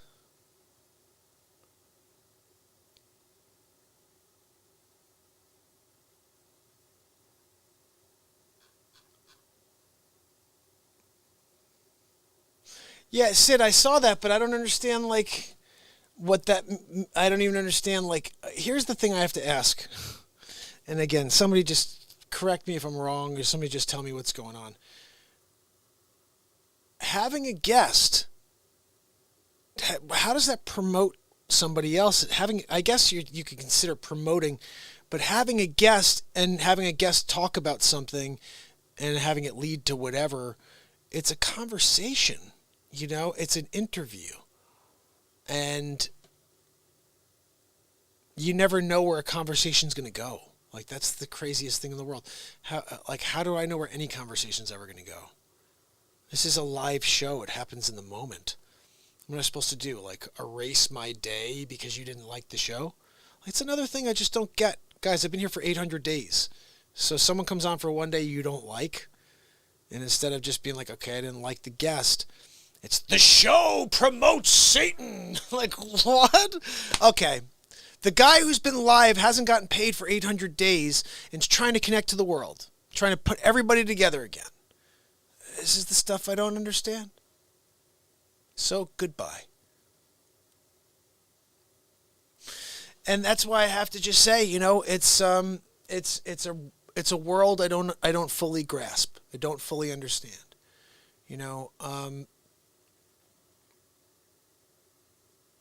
I think you have to understand. You have to take things for whatever it is, and then you have to just move forward on it. You can't please everybody, and you got to put on your show, and that's what I do every day. Religion has no humor. I think that's probably true. That's why this show has been just positivity, live music, and comedy, and not guests and not interviews, because when I do me is when this show is the best. Bringing in other perspectives, getting other people to have their opinions and whatever come onto the show. Apparently, all of a sudden I offend people, which just doesn't make sense, but this is the world we live in. So the reality is that, maybe I just go back to being what I do every day and what I feel comfortable doing, which is creating Stuck on Mars shows and face swaps and live music, and that's it. I can't offend people if I'm just being me. And I'm not expanding my horizons by getting other opinions onto the show. I think it's mental. I'm not going to allow one person or two people change the direction of this show because they don't have the ability to open their mind for a minute and have a conversation. You don't have to agree with people. You can listen to somebody and hear it and then say, I don't like it or I don't agree with it, and move forward. But that's basically what I have to say on the matter. It's sad. Same thing like that. I've had nothing but love for Dom the Deacon since the moment he got here. Sad to see that message coming, But what are you supposed to do? You can't change people from being the way they're being. And that's really the problem with life, is you can't do anything except your best. And if you do your best and people still want to tune out, what can you do except for say, okay, there's other people who maybe will find it or maybe won't, but you can't change someone's mind. If they go from being a fan to not in a moment, what are you supposed to do with that? Nothing.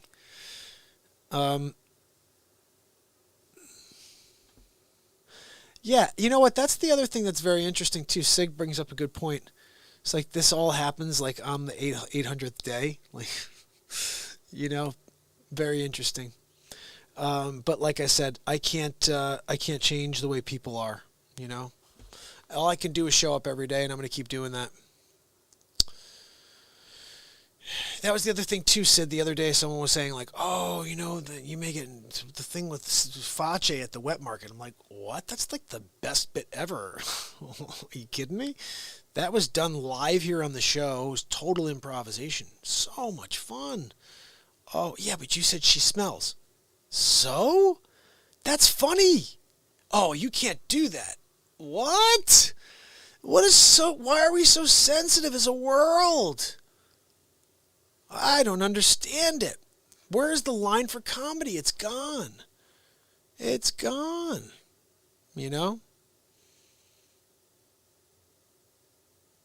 It's crazy when that happens. When all of a sudden, like, you can't be funny anymore. You can't talk about that. You can't make comedy about that. I don't know. I think the problem with this last year is that people have gone so far off the left that you can't even just have normal conversations. You can't be a comedian anymore about anything. You're ostracized for being funny about a topic that they don't like. And that's the reality we live in. Jeez, it's 2:30 in the morning. 3 hours into this crazy show. But you know what? It's been an interesting show, to say the least. Started some fire, and then the end got a little nuts, I have to say. But it's the end of, actually it's the beginning of a new era, 800 days. We moved towards 900, and I made a crazy, I put something out in the universe that we're going to double our subscriber account in 100 days. And within that 10-minute period, we lost Don the Deacon and Karen. The Karen.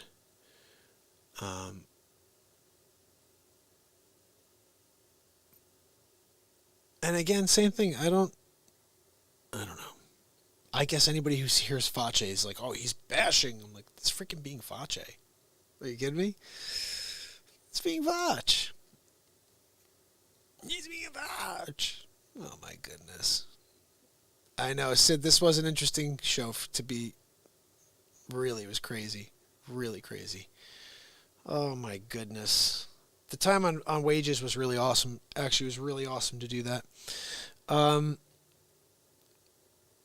But yeah, you know what? I think the show kind of fell off the edge here at the end just because of all this. But I think maybe it's the 800-day itch where I just needed to express a few things after 800 days. I think it could probably be a little frustrating when you hear someone say that when it wasn't anything you started. You know, you didn't create that momentum, and to see that happen, and then you get the kind of the brunt of it for no good reason. You know, it's just like, huh? You know, especially the stuff she was saying so early in the show was like amazing. I was like, oh, this is so cool. I was like, she's a really cool new family member. And then just within the hour to see that, I was like, whoa.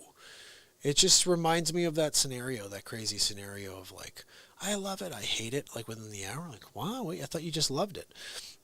But can't change people. And I can't change me either. You know, I responded to that. I thought that was a weird way to go at that. You know, she could have came in and just said, I can't believe that you know, whatever. It doesn't even matter. You can't diagnose people. Do you understand? So at the end of the day, what I'll say is this: 800 days in a row, officially in the freaking books. And tomorrow, we do it all over again. That's the facts.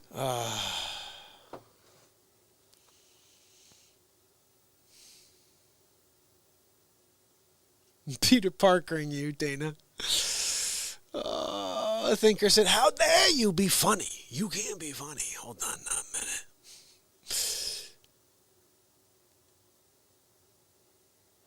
Yeah, God created all. Absolutely. Wally knows.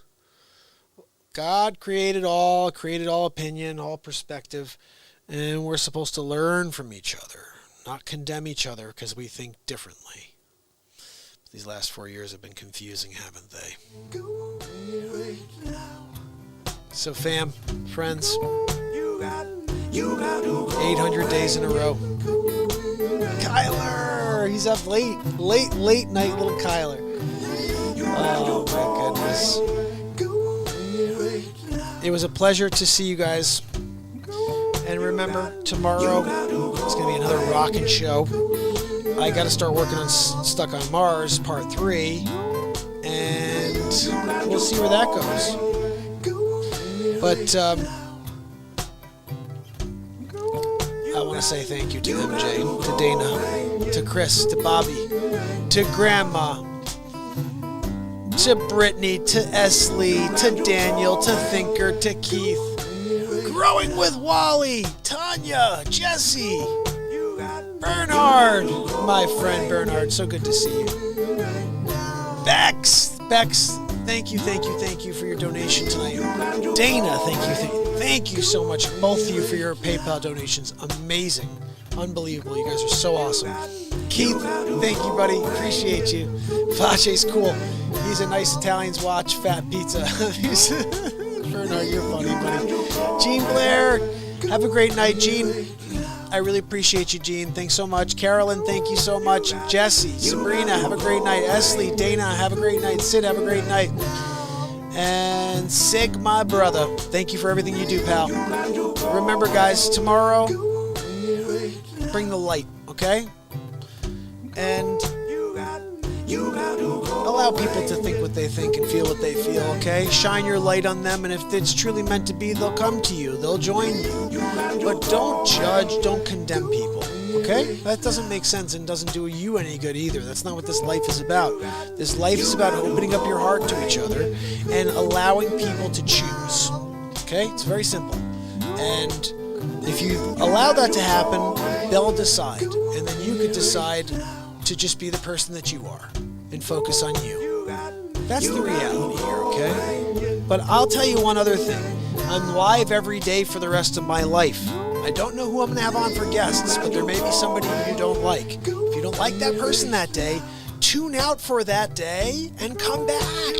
I'm live the next day and the next day and the next day. This is the simple way to do it. You don't like that I'm bringing on a psychiatrist and you didn't want to hear about psychiatry? You don't like that I'm bringing on a builder because you don't want to hear about newel posts and crown molding? Tune out that day. You don't like that someone who's a spiritual connection, whatever, is coming on the show? Tune out that day. It's very simple, you know? So, hope that makes sense. I mean, if you're on 365 days of the year and there's one day you don't like, that means you still get to see 364 days without throwing a fit and saying whatever. So keep that in mind, okay? Very simple stuff. You could just tune out a day. You know what? I used to listen to Joe Rogan. There were days I didn't like the guys he had on. I didn't unsubscribe from Joe Rogan, although I kind of did now because I haven't watched his thing in like years or listened in years. I just didn't listen to that guy. I just moved on to the next one. You know what I mean? And we got enough content here if you want to go back. Believe me, you're never going to run out of content in this program. And if you do, then you are seriously a huge fan. Oh, family and friends. Just remember, I love you. You gotta go away. You gotta go away, but until tomorrow, it's Mark Pires. And it's real talk. Day 800 in a row. Love you guys.